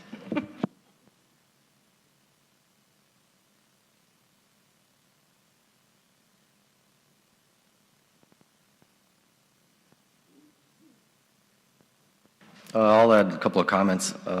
I agree with the motion, and to draw some comparisons with other industries, with firearms, for instance, you can go out and get your FFL license to import and sell firearms as long as you meet certain requirements. In your home, you set up a safe as long as you can demonstrate that it's behind a locked cabinet and stuff like that.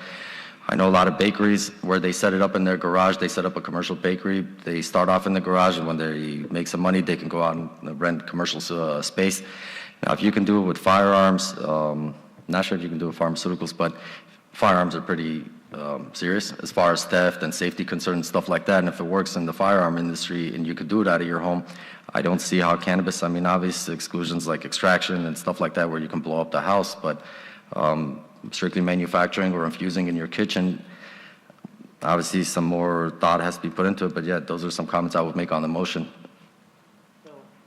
So the challenge is here, we got a motion and a second, and we have people speaking on behalf of it, and we have hit our drop dead time, so I'm going to ask council to give me some advice on how we deal with this, because we can't be late for the next meeting, and we do have to give, by state law, give some people a lunch break. We do need to take a break, so we have a couple of options. You can table it, you can, decrease the time and limit the amount of time for public comment and then vote, but you are going to need to do that within a few minutes in order to finish in time to allow what's necessary for the next meeting. Okay, so maybe I could make a couple suggestions. You can tell me if I'm wrong. If there's anybody on the committee right now that really has some problems with this motion, you want to speak to that? And if not, anybody who has any problems with the motion that's currently structured? No? So that kind of gives an indication of how we're going to go. So those of you that are in the audience who want to speak against it, why don't you come up first? And if there's nobody that wants to speak against it, we'd appreciate that you just give us a nod, thank you, and maybe some other things if you feel we absolutely have it, because it looks like you're going to get what you want anyways. Well, we've had a vote. The vote hasn't been here, but my suggestion is. Susan Tibbin, thank you very much for proposing that. We're hearing from all of our dispensaries that we've dealt with for the last many years that people are coming in, bursting into tears, and I apologize, that's what I just did, because they can't get actual medicine. And if we can implement this, it would make a difference in hundreds and hundreds of people's lives. Thank you. You're welcome. Paul? Thank you. I also approve the motion. Mendocino County actually built their microbusiness model around their existing cottage industry and home occupation ordinance. So thank you very much. You're welcome. Seeing no further people lined up, we'll take the roll. Boboian. Aye. Clifford. Aye. Farrow. Aye. Heidelbeck Terremoto. Aye. Nevedal. Aye. Motion passes. All right, we are all officially closed for the subcommittee meeting. Thank you for attending, and we hope to see you at the full committee meeting at 1 o'clock.